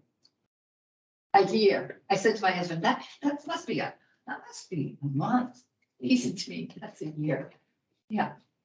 I found the document. Oh, good. It's the affidavit in opposition to the issuance of the temporary restraining order. So this is basically Gibson et al. Plaintiffs versus James Ferrucci defendant. And in this, it gives a rundown of just a deposition basically from Mr. Ferrucci in item 9. It says virtually all of said premises have been used at one time or another for the disposal of trash, rubbish, and refuse by the citizens of the town of Mendon, including the plaintiffs as individuals and other persons outside of town. That's how you phrase it. That's Ferrucci saying that. Yeah, but that's Ferrucci trying to make a story for himself, you know? Right, but I think the key is, to your point, that at one time or another, the entire property, not parcel A, B, C, right? So, This is coming from an affidavit. right, from the landowner. From him, yeah. Well, and I know what I get from that too. I did specifically like the part about. Right. There's a point to be made. He Right. just wants to say that, that the town used his entire parcel, so he's not responsible for anything. Right, but which we didn't though. Correct, but Well, point we didn't- being is that, and now knows where I'm going here with this, is that the verbiage here, basically from the standpoint of what should be in the assessor record, if this is what he says is accurate, that's what should be in the assessor, Correct. because he was the property. And like I said, reference that document. This Very- affidavit. Right, Okay, so we, that's fantastic. So do we think we might be good on maybe Yeah, in a direction? to I would, I'd quote that. I just gave her a copy of that to add to the record file that she has. You know, so that if someone wants to read it, they can, they can see and it. what does it say? And I would use those same words in the, Next thing. on the card. At one time or another, the Yeah. entire Yeah. property Yep. was used and then reference. For an affidavit of blah, blah, Right, dated, whatever. Right, Yes. yeah. so that cuts it down to one line, Exactly. but gives the supporting information Yep. for someone to look at. Well, geez, this is the landlord saying this. This isn't a disgruntled employee or a neighbor. Use of the premises since 1950. And it's trash, rubbish, refuse. Be disposed of by the sanitary landfill method. The premises hitherto used by the citizens of the town. Right. Yeah, but when he's saying that he used it as a landfill, I mean, just as I was reading about what he had all those pigs and he brought the Mhm. garbage in, you know, and then whatever they didn't eat, he just, smoothed around into the ground. I mean, so you can call that landfill, and sure, but since it was like mostly composted stuff, that was actually good for the ground. It wasn't. Right, but it does say that Right. incidentally, there were Yeah. contaminants Right, in that. yeah, Which, yeah, whatever the pigs did eat. You would right, plow them right, Yeah, no, that's perfect. or burn, over it. yeah. No, that's perfect and that's a good source. Sure. So that's what we'll do, kind of a one-liner using those words. Mhm. That at one time or another, the entire property was used as a landfill, period. See document. And, Per affidavit, Ferrucci dated, whatever the date is. Superior court number references. Right. Just give it to Jean, she can add it to the record file. Yeah, And that should give anybody the information they need Mhm. to either ask more questions or. So this is just, I think, a more accurate description Yeah. than just a real parcel. Yeah, Right. But my point is, it wasn't always a town, it wasn't always a town, It was- That's correct. you know, it was, he, for years and years, he used it for the pigs and stuff like that. Well, interestingly enough, in talking with the resident that owns the property today. When the property was being looked at, purchase, walking the property together. not changing the sheet of engineering. Right, There was a discussion about, or asked what the land was useful. And from what was said, it was, all that was told to her was, this used to be from. Yeah. Here.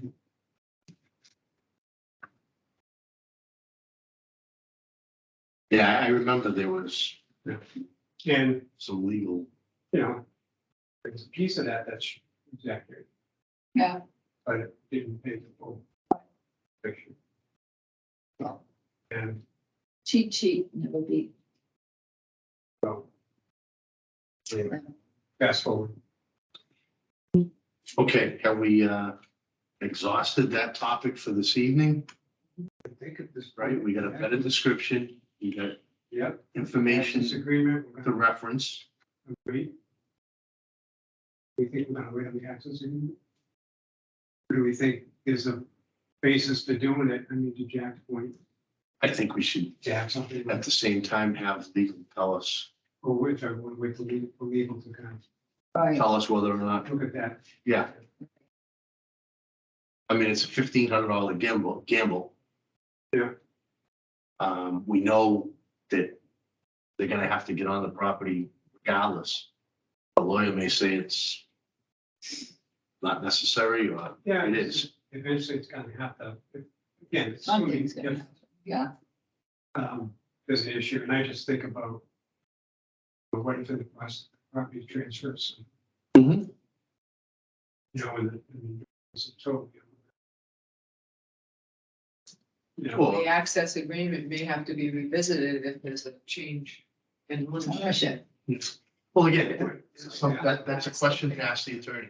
That's the thing. I mean, just because the current owner, right? right? So that's why I would find out from the council. And we may, you know, Yeah, no, there's no reason we can't bring that up all at the same time. Right. You know, Okay. yeah. and, you know, again, if the attorney says, yeah, go ahead and get it anyway, regardless of whether they check box yes or Right. no, it'll be good to have down the road.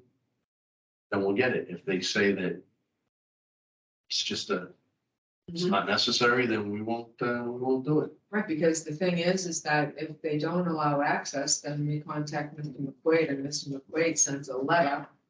We just say $1,500. Yeah. So, Okay. Jack, anything to add? well, no. all right, we want to move on then. We'll go to municipal trash discussion update. So since we had our discussion with the select board, I was talking with Tom this morning, I would think we should talk to Julie. I wasn't able to get to meet with her today because she was out of the office today. So I'm thinking we should skip this one until I get to, talk to Jody more about the decision, how we should process the municipal trash with the other departments. Okay, as far as the passing on the cost. Correct. So whether or not it's a billing situation, the accountants in the background, or as you had mentioned in the past, just a municipal trash expense line item on the budget. Okay. Because the thought I had was, I mean, we've had a discussion with FinCom. Right.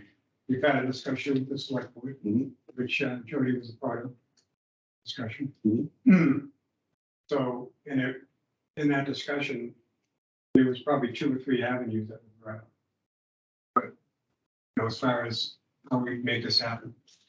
But what I was saying to Jack is maybe at this point now, let's as opposed to going to department heads, let's solidify with Jody in the position she's in as finance director.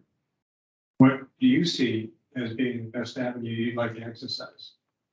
I mean, because we could go to department heads now but then they may come back to different answers.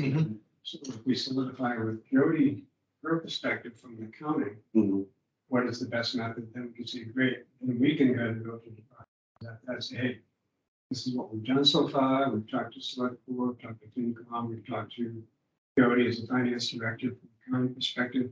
This is deemed to be a process that should be followed to segment out the ones, whether that is included in your budget next year, or whether that is, they're gonna create a master account that will cover all departments, and you we basically will tell the, town hall what it is based on the formulas, right?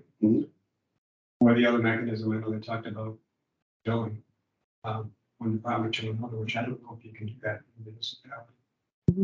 Can you do that? Okay, so that could be yet another. Right. Fine. Yeah, it's probably a discussion with Jody and the town accountant. Yeah, and if Jody feels she wants to pull out again Yeah. to that, I would. Eric. yeah. Yeah, but I would just be deferring to Jody. She's the lead. Eric, I think, works for the town. Yeah, he's a contractor. Yeah. Fills the town accountant Yeah. position. Jody is the finance director. So that's why I say they should start with Jody. Yeah, I figured it was a collaboration between the two. Yeah, So so, one actually collects the money, the other one is the one who fills out the Yep. spreadsheet. yeah, because Eric may have some thoughts, on the details, like, oh, what, it might be better if we did it this way. Mhm. But again, I think the initial reach out to Jody, at this point is the next direction to go in. What she feel differently, and then from that reach out, Jody might say, let me bring Eric in. As long as it doesn't get on our budget. Right, and the other piece of that too, isn't just, this is only one aspect. About segmenting out the monies of the municipality. The other piece is the revolving account. Can't forget that. No, That we're looking to create a revolving account. So that the money comes back to us. Yeah. Right. Exactly, right, So it's two key right. things. okay. You can do I can do it. right. Amended Board of Health Title V regulations discussion. All right, the board has a sample copy Yeah. of what I got from the town of Truro, because since we were talking about Lake Nipmuc and Title V inspections Yeah. and how property gets transferred, if it's the children or that type of thing. I found that Truro had a regulation on the very last line talking about any property transfer will require this compliance, be it transferred by sale, exchange, gift, inheritance, I or love the it. bequest to a new ownership, but it will not be required for a conveyance or devise a property to a surviving spouse. I love that. I think that, I don't understand how that was all right. Well, that's Title V, it's allowable in Title V. Right, that's why I don't understand that, why it is, because it doesn't make sense, because, you're passing something that probably hasn't been touched for 30 years, and so I love this. Yes. Other thoughts?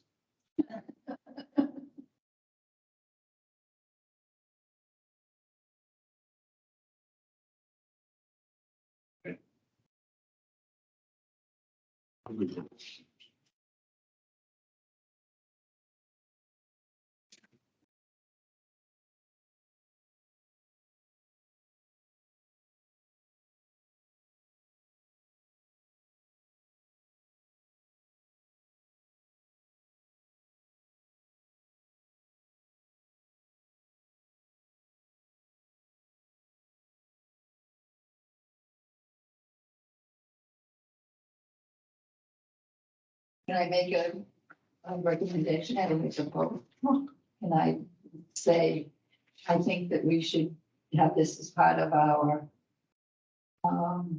rules and regs? So this, where do we put this? This is Where does this go? Well, this I think would have to be, what do you call it? A public meeting, because it's town property. So it's a, yeah, so it's public meeting. Yeah. Has to be You held. have to schedule a public hearing. Public hearing.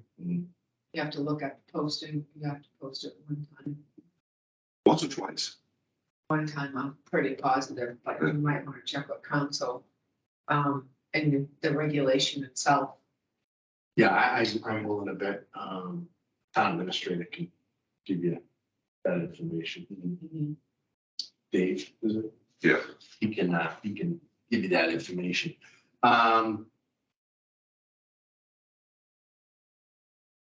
But doesn't this already exist under Title V? No, you don't have to do No. a Title V. You're passing it to your children. To your children, yeah. Oh, okay, so we're See, getting, that's the inheritance thing, right, and that's what happens at the lake. Many times, because we say. okay, "Oh, yeah, I'm I'm missing giving that this to my detail, daughter, right, so she doesn't have to say that we've got a right, I'm missing, leaking cesspool. I'm missing that detail. Yeah. That's correct. That's the only thing that's really, So that's, we're tightening that up. Correct. correct. Yeah, there's only one exception there, basically, two exceptions. Right. You may wanna, if you guys wanna move forward, then probably run it by council first before you schedule the public hearing. Mhm. You know, see what council has to say, and then once you get that blessing, then schedule it. Good for finding out that Truro does this. Yeah. So I'll send this to town council first.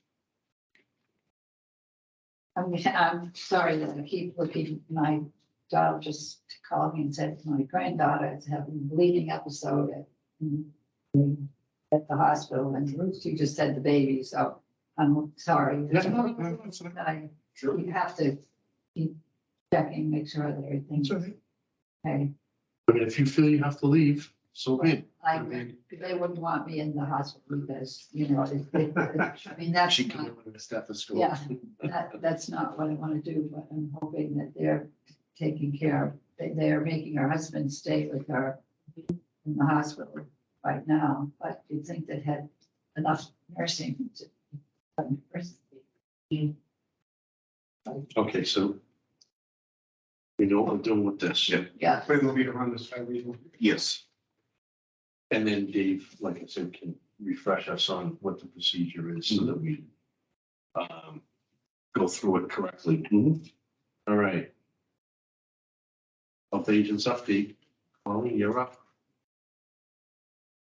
So with regards to 10 North Bridge Street, Steve, Donatelli, and myself have been monitoring that pretty regularly, at least once a week. And we haven't seen any breakout in the backyard. However, Steve went yesterday, and he lifted the lid and noticed that the fluid was higher than it was before. It was about 10 inches from the top. So I contacted the property owner and advised him that the system needs to be pumped. He contacted Mr. Gibson today. I asked him to file the pump and slip with us. I thought that he would be on because he asked for the link. But He is not. yeah, I don't see him.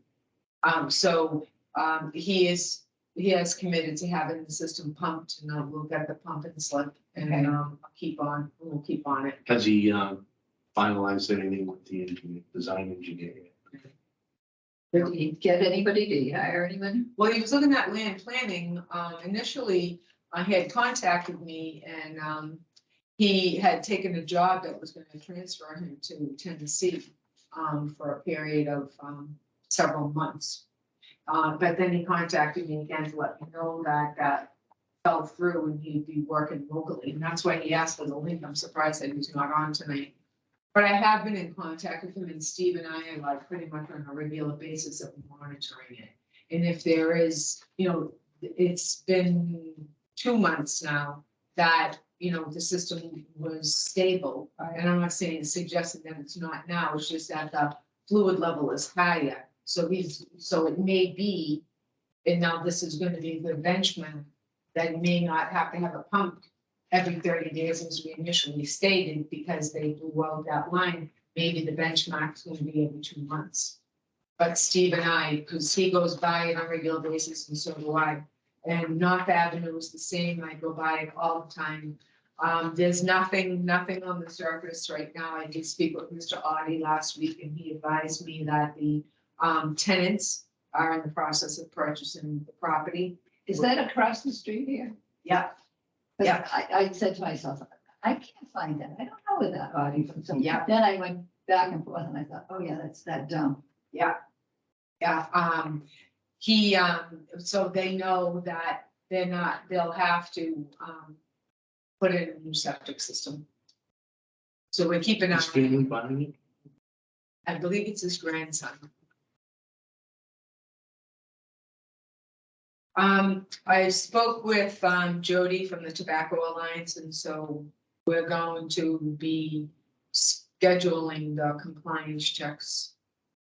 Youth compliance checks very shortly. I met with, the police chief and the sergeant yesterday, Jack.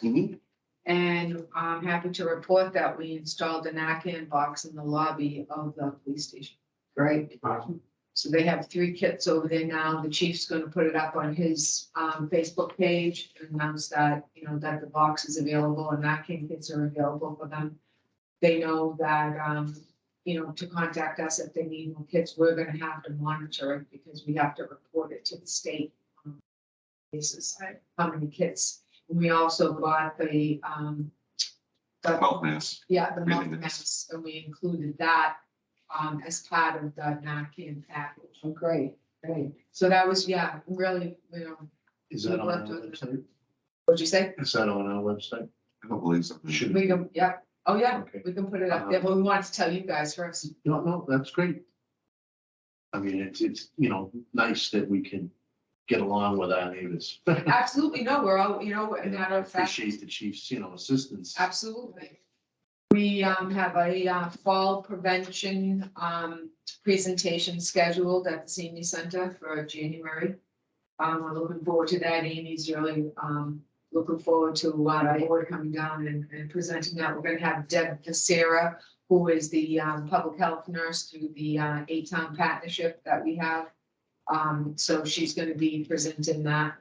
And Dan is also working on some monthly newsletters that are full of information. And we were talking, me, Jack, and Jeannie Gnadnick about it. And maybe at some point, what we can do is have Dan record the newsletter and we can put it up on our website so that Good. you can, Yeah. anyone could watch it at any time. Nice. You know, he really did a fantastic one. I asked, I said, if, you know, if we could, the food establishment one was really beneficial. And I think that the food establishments would benefit from that one. So we're looking into that. We're looking into maybe recording these newsletters that he works on and putting them up on our website on a regular basis. Great. Yep. Cool. Yeah, Because more information is.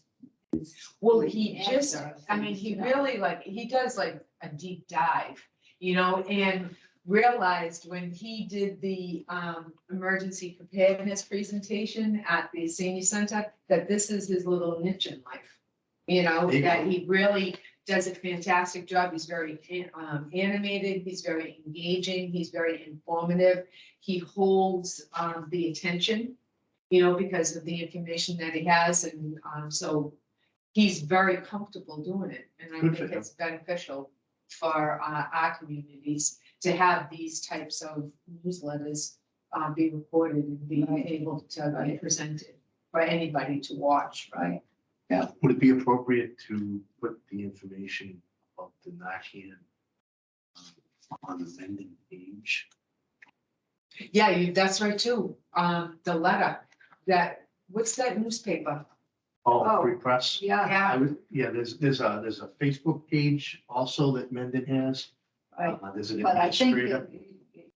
the other one is the Yeah, the one free- that goes to every house. Yeah. That's one of Goes to Yeah, every the Free house. Press. Because like, you know, we don't, Mendon Upton Free I don't Press. do Facebook at all. I don't either, No, but neither do But, I hear a lot of people get information. this on is, that. I know, but.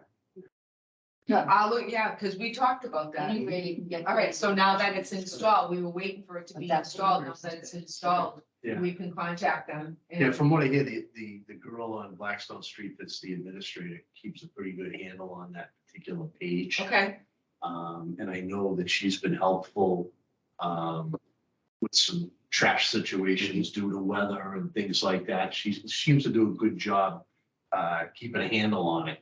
however So we that get it out it's there. informative and beneficial without, Yeah. you know. Yep. And then, with regards to 82 Cape Road, we received a, complaint from a Bellingham resident for the business, Copat business. Concerned about, air quality issues with the dust that, gets, generated when they're moving cars around in the lot and whatnot. And he also filed a complaint with, the Bellingham Board of Health. So I reached out to Bellingham Board of Health, also our contact at the DEP. I initially went down and met with the manager, Sean. He's a very nice gentleman, was very receptive, very concerned. He really wants to be a good neighbor. And walked the yard with him.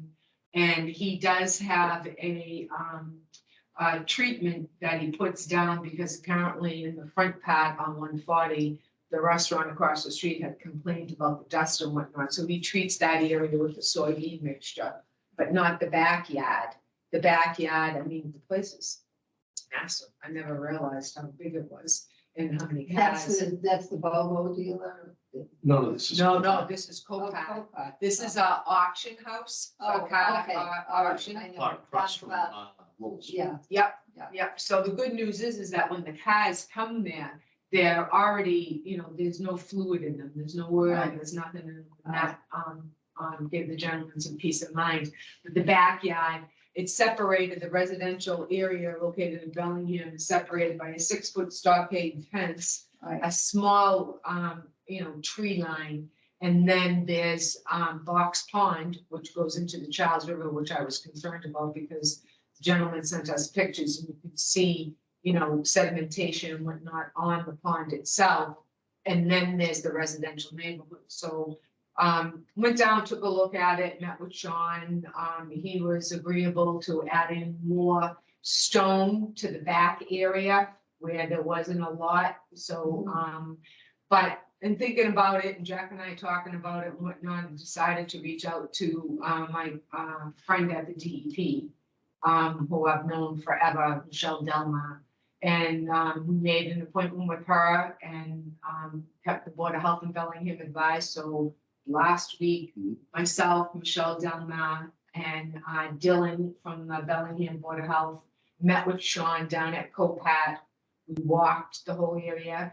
Sean had already brought in stone, as he had said that he would, and he spread it all out and everything. And it really needs more stone. We're going to continue to monitor it this time of the year. It's not as dry as, maybe in Yeah. July and August. Right. He also is amenable to treating the back area with the same treatment that he treats the front area with. And that day it was a dry day, it was cold. But the machines were moving back and forth, moving cars for their auctions around, and there was very little dust at that time. But again, it's not, May, June, July. And in my concern with Box Pond, where it spills into the Charles, was a concern also. And Michelle was also concerned about that. So the long and the short of it is that he is gonna spread more stone down in the back of the yard. We're gonna monitor it. We reached out to the concerned neighbor in Bellingham, and Michelle explained things to him, copied us with it. Also working very well with neighbor Bellingham Board of Health. So I'll keep you Good. advised. Nice. as we, you know, if there anything else that arises from it. Would it be a reasonable request to ask him to keep some kind of a log as to when he treats it? Oh, we have it. Okay, Oh, yeah, we have all that. just like when you go in, you see the temperatures on the refrigerator, Right. if you would Yeah. just show up, and say, hey, let's see the log.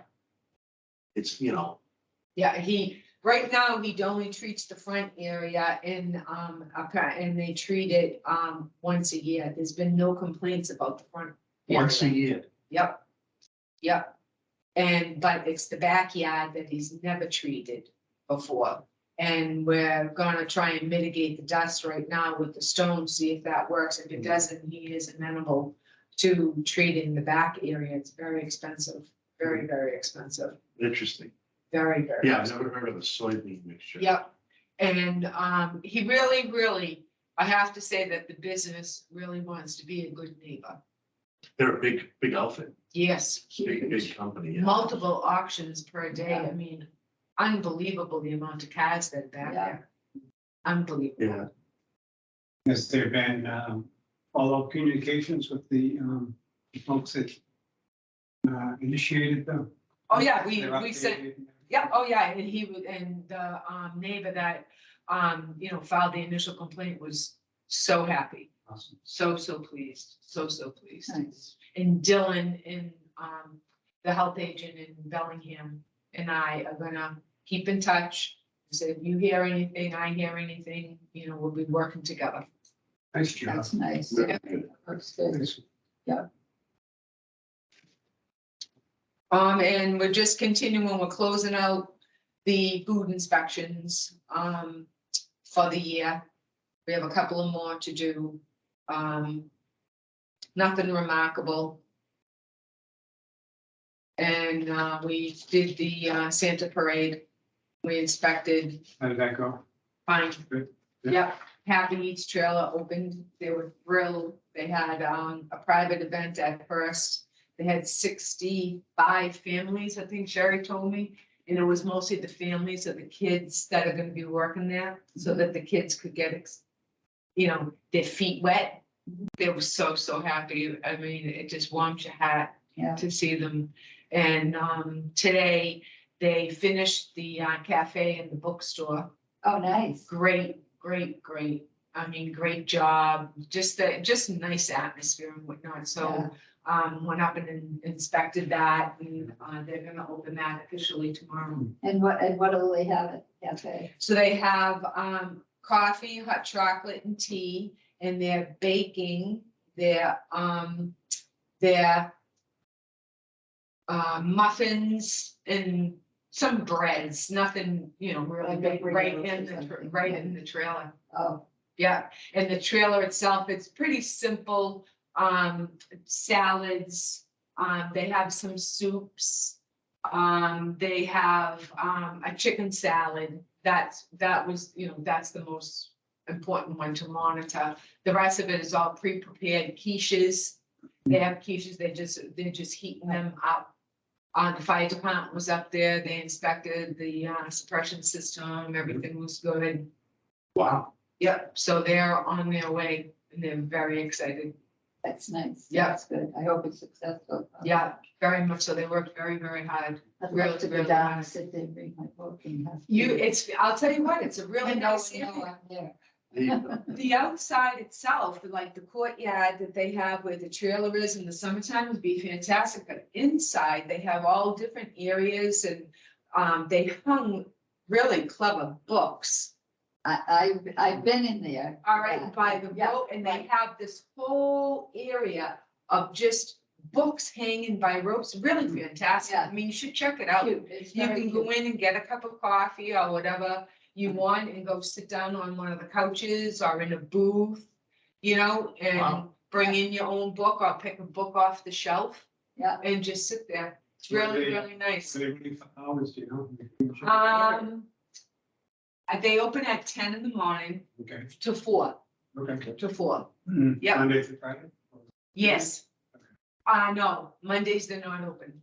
Tuesday through Saturday? Yes, Okay. yes. Yeah, but they're gonna make their official announcement tomorrow. They're opening officially the cafe. The Happy Eats trailer is open and they're just moving along. I know you had mentioned something about that site up there in general that you had pointed out a while back. Oh, that was the wagon was too far, close to the, Not that, but that because of where they were located right off the main drag, I think you had pointed out that you wondered if any kind of a barrier Mhm, should exist mhm. to potentially protect an errant vehicle that might go off the road and yeah. I, reported my concerns to the appropriate parties. But Sherry did mention that about putting up some concrete barrier, Okay. concrete posts. she kind of received that and took that as a, Yeah, I mean, I think they're, they want to be safe as well. it's an interesting point. I never thought of it. Brought it up. It's like, wow, Mm, because strange things do happen. Absolutely. Believe me, they've had, They had- trust they me, had- Yes, well, you know who you are. right, But, and there too, you know, I mean, you've had vehicles going through. right. So if someone had a medical Oh, yeah. episode, Yeah. just a medical episode, I thought it was a very, very good point. thank you. So they're on their way. Cool. And, Good. yeah, they did a great job. The Santa Parade, your organization, I mean, Burgers and Dogs, everything went fine and Inspector. It was Fisher huge there. too, wasn't it? Yeah. Did you see the parade at night when it? No, because I'll tell you what happened to me was that I left, I went, and the traffic was ridiculous. Unbelievable. I know. I couldn't even get out of, I had packed in the store there and right there on 16. DB, yeah, I parked there. I tried to get out of that parking lot to take a left to go up to the Happy Eats food trailer. That wasn't happening. Oh, I yeah. had to go It was unbelievable. down, take a left onto Westcott, bang a Yui, come out, all right, and go back up. So I went up to Happy Eats trailer and, did my thing and whatnot, was talking to them and stuff. And of course, the little kids, and they were all excited and stuff. And so long story short, I spent too much time there and I came down Washington Street, took a right onto, because you couldn't get back out, Yeah, back well, out again. That 16 that wasn't happening. No, yes. So I came, right, so and I figured, all right, I'll go Northbridge, I'll go down North Avenue, I'll just park in the bank there, Sherry said park in the Blessing Barn parking lot, because she opened that up, to, for people to park there. I thought about it, we probably could have got you out on the main street. We got you down to the center to go up that way. Yeah, but, and anyway, long story short is, I couldn't get back downtown. Right. Can't get there from here. But my board member in Blackstone brought him and his wife and his two sons. And they watched the parade. They said, in the fireworks, they said it was The fantastic. fireworks were They were unbelievable. awesome. Yeah, they were really, really Yeah. good this time. Great, Yeah, it was a great event. I mean, really, honestly, you Yeah. guys, should be commended. Really good. Well, it's a great team effort. I know the brothers have we've been spearheading it for a few years now, but, it all started really with select board giving their okay to get it in general, public safety, police, fire, Oh, all these, absolutely. And then, other groups participating. It's nice that Scouts had representation here to do something. I don't know if you had an opportunity to get across the street to the historical building next to the park. They go in and they do bakers and Yeah.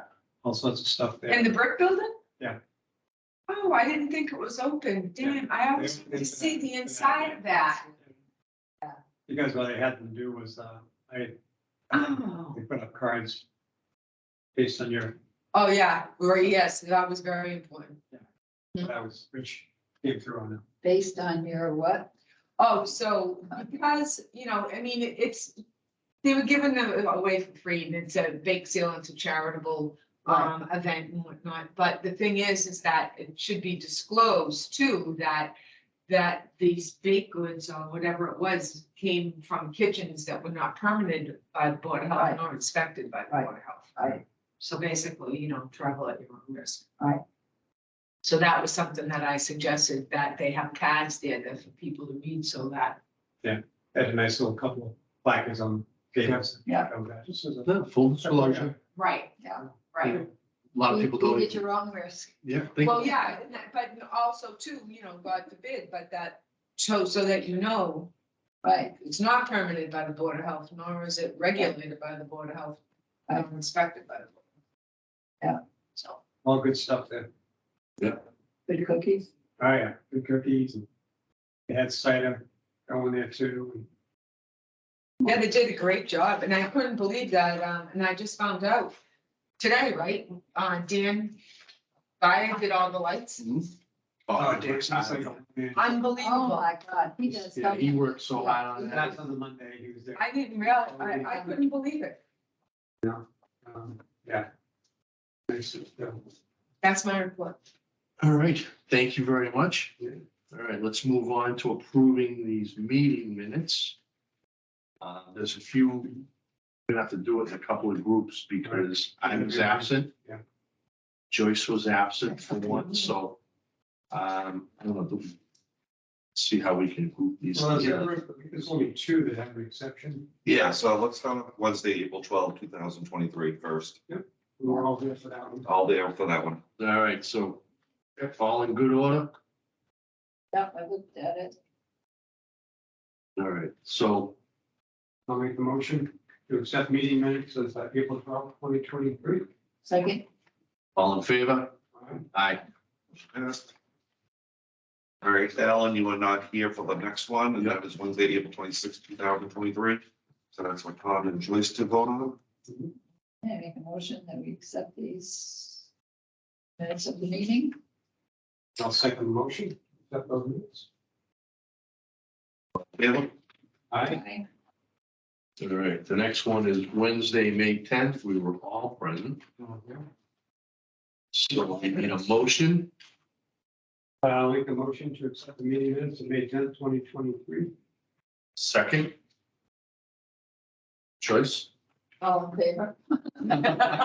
Aye. Good, Jeff. Sorry. That's all right. Well, Yeah, it's a team effort. That's right. All right. Again, we're all present for May 24th. Everything in order?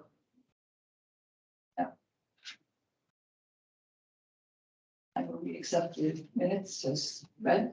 Well, I'll second the motion. All in favor? Aye.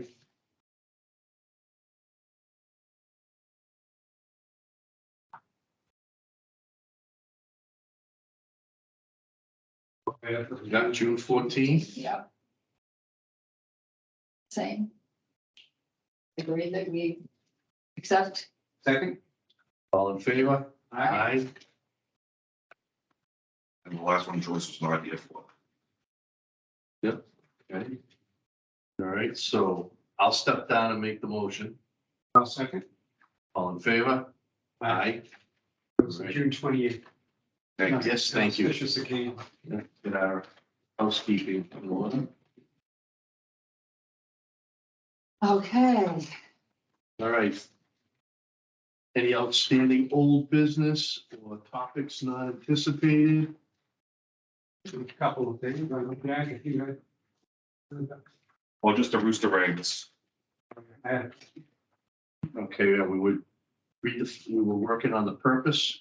Yeah, so I did get confirmation from Agricultural Commission. They were fine with the rephrasing of the purpose. Go with the amended verbiage that the board had previously approved. Okay. So can we accept this now as Yep, make a vote to I, make We the can. revision. yep, I make a motion that we accept the approved revision. I'll second. All in favor? Aye. Aye. Motion is passed. Anything else? I did speak with Karis this afternoon. She will have a contract red line version for me tomorrow morning. And I did reach out to Tom Ryder to find out when well regulations would be finalized for him to present to the board. I'm waiting to hear back from him. Okay. And that is all I have. Okay, Okay, Colleen, anything? No, All right. Next meeting.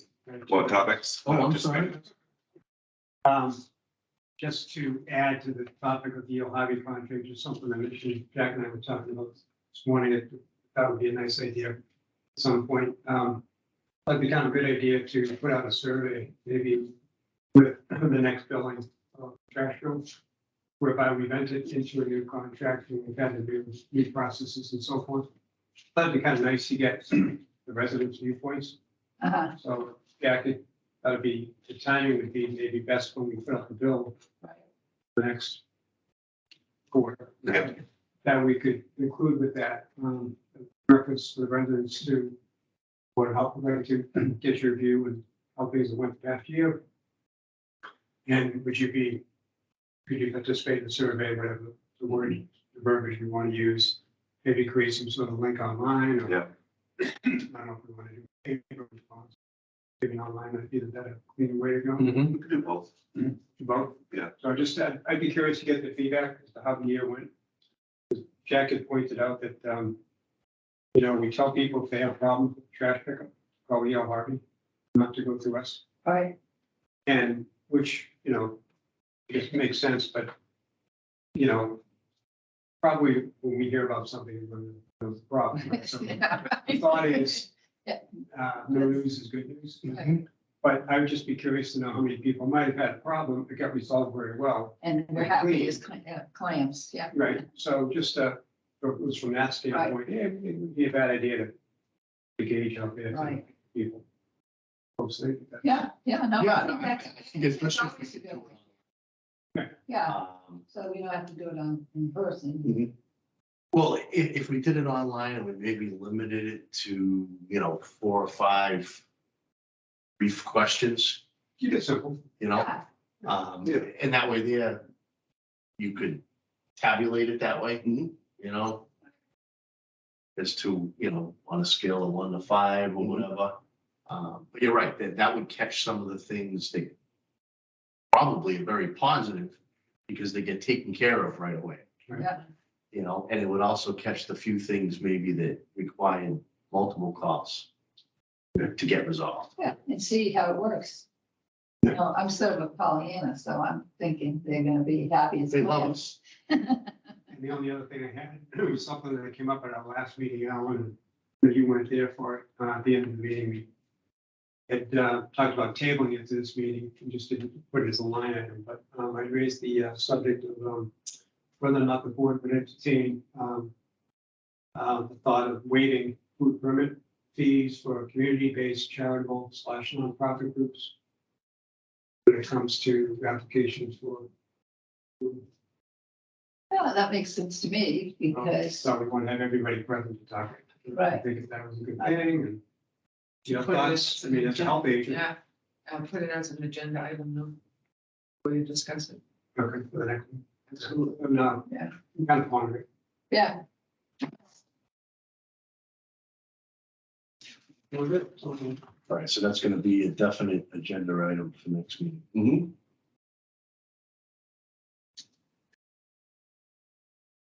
All right. Next meeting,